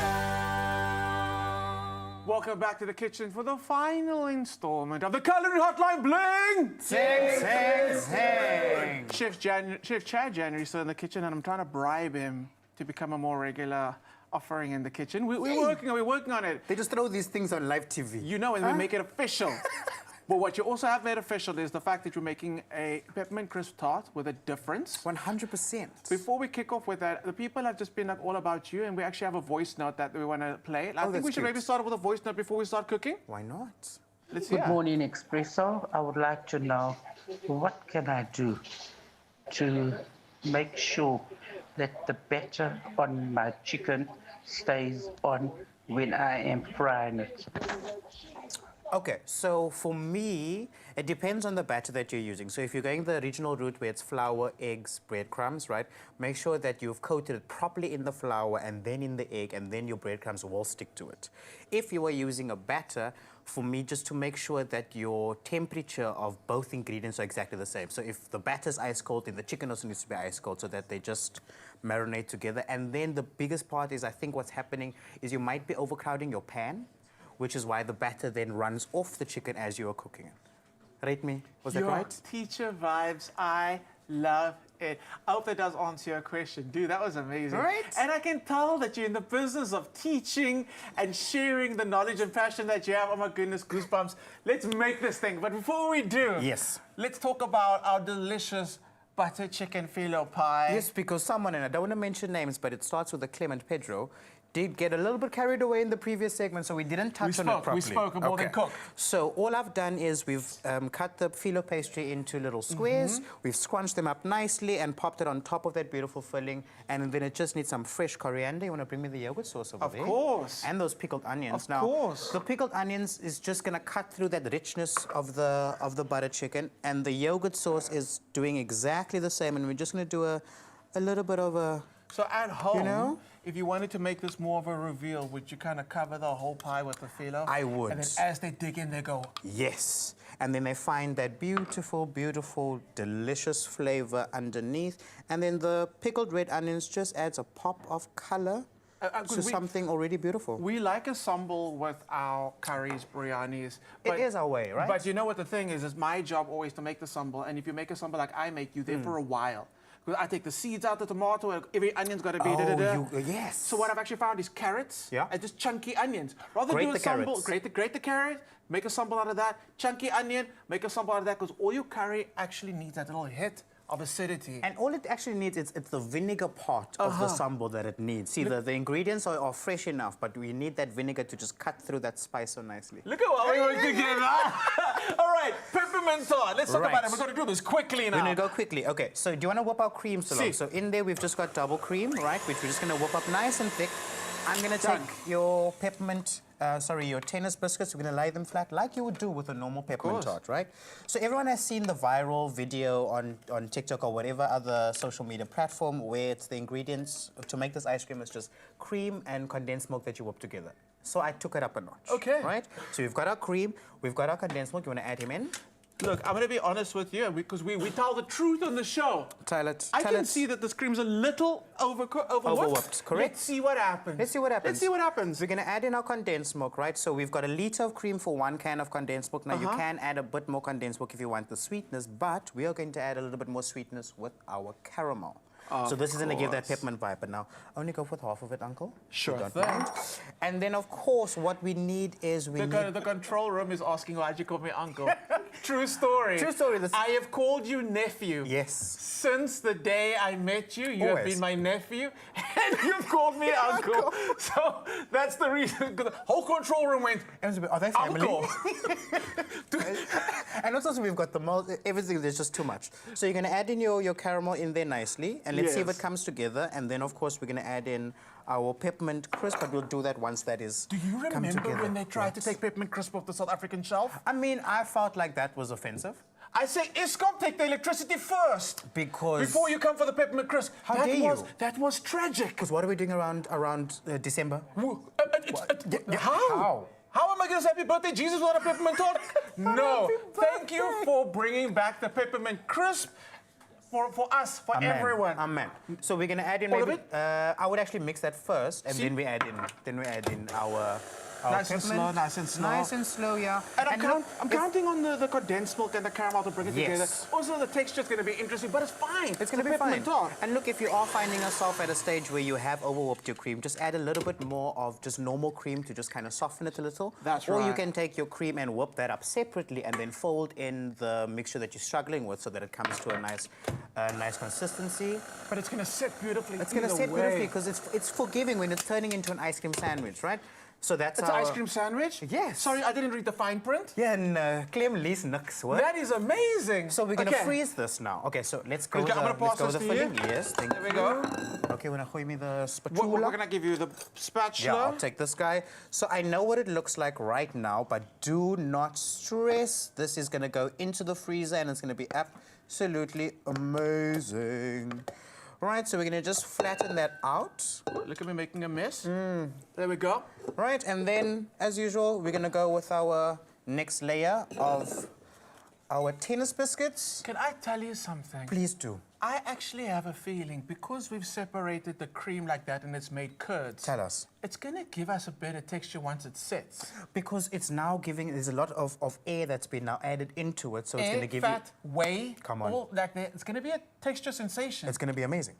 And then, Bob's your uncle. This is, or claims my uncle. There we go. This is basically what you do, and you pop it into the freezer, and then, of course, because it's live TV, we've got one. Oh, we've got one that's made? Okay. You you talk to the people. I'm going to go find the thing. Okay, so at this point is we're going to pop it into the freezer. We're going to make sure that it is completely set, and then we're going to take it out, we're going to slice it, and this is where it gets nice and interesting. So you can get creative with this. I like to use some Biscoff crumbs because caramel, why not? And also Biscoff is all the rage right now. All the rage right now. So all we're going to do is you're going to slice him. Actually, let's move this out of the way, Clem. Can and you then, use it? As Wow. soon as that knife went, We just saw them get up.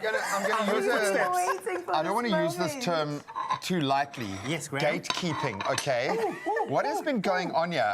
You have just been the most amazing. You've taken over Oh, thank this morning. you. You've been absolutely phenomenal. And it's because it feels like it's home. Whatever, dude. I've had one mouthful of food. One mouthful of food since coming here.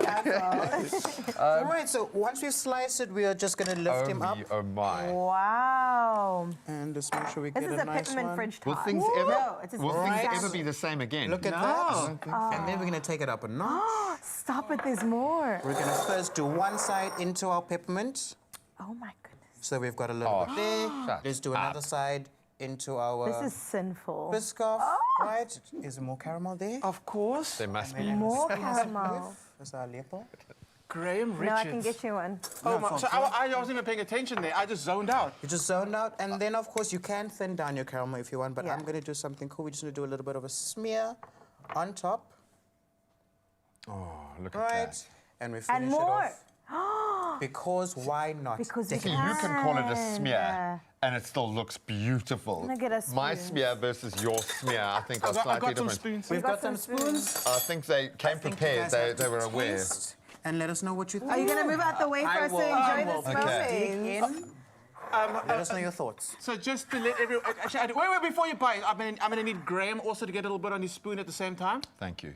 Come here. Okay, both of you at the How- same how time. big are you? And Chad, then I'm where's going your to need spoon? you both to look into a camera. the Chad, get The your, proof is in the pudding. You got it? Because I'm that guy. get Yeah. your The spoon. camera, I Right. love it. Oh, you're allowed to here we stay, go. Wow, eh? Clem. And I just want to be observing what's about to happen. So I want you to look into this camera over here. All three of you, come closer. Here we are, here we come are. closer. You Cheers, will Ella, feel the cheers. music and let the emotions flow with it and taste. Oh, wow. You want it? You want it? Oh, yes. Oh, yes. What?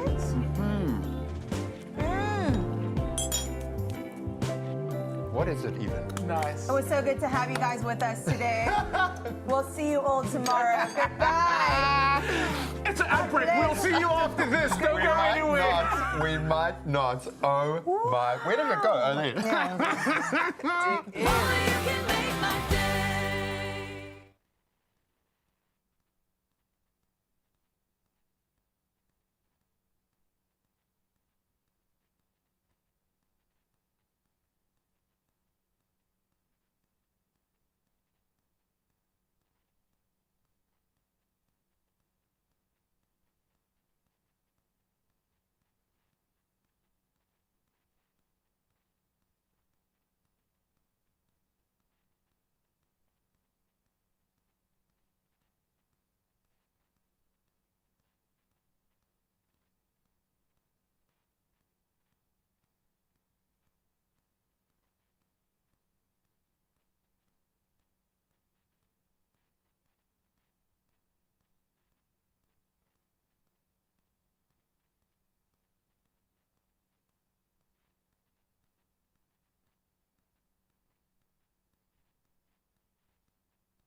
It's my feel-good breakfast show.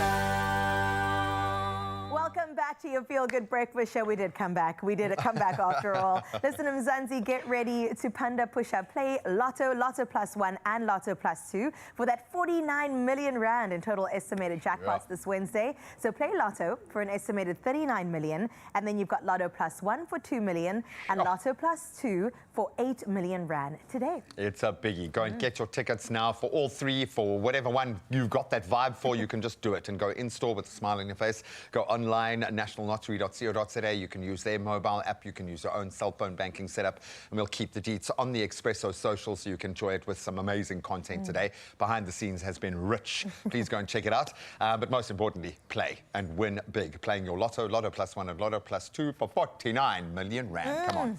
That is so much money. And listen, somebody that looks like money, sounds like money, and experiences money like no other is Miss Deslin herself. And we can't wait to get into that final performance to send us into our Wednesday. Hi, this is Meet Me Here by Deza Malotana.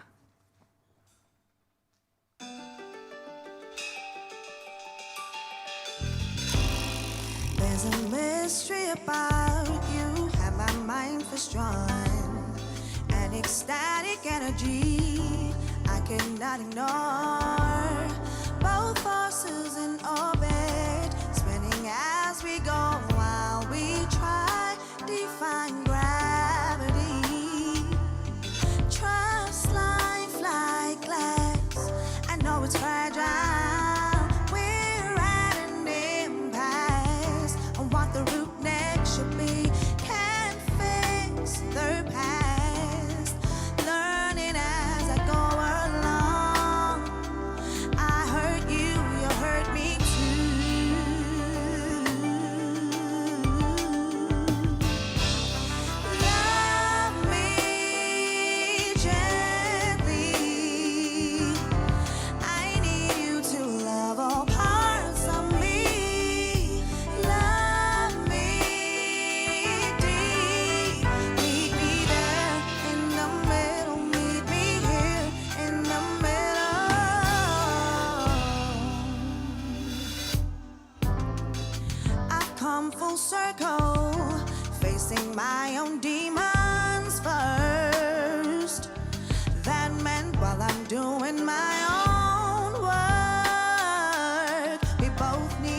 work, make this work. I had your back. You thought it wasn't enough. Can't fix their past, so we're stuck in reverse. Time to move on, learning as I go along. We don't need to hurt no more.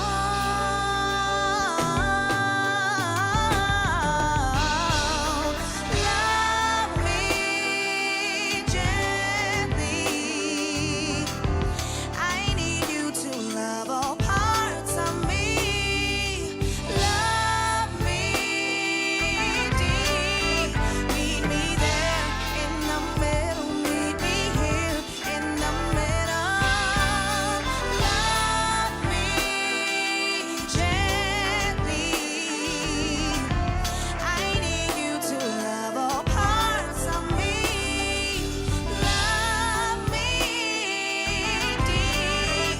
Meet me there in the middle. Meet me here in the middle. Another feel-good production.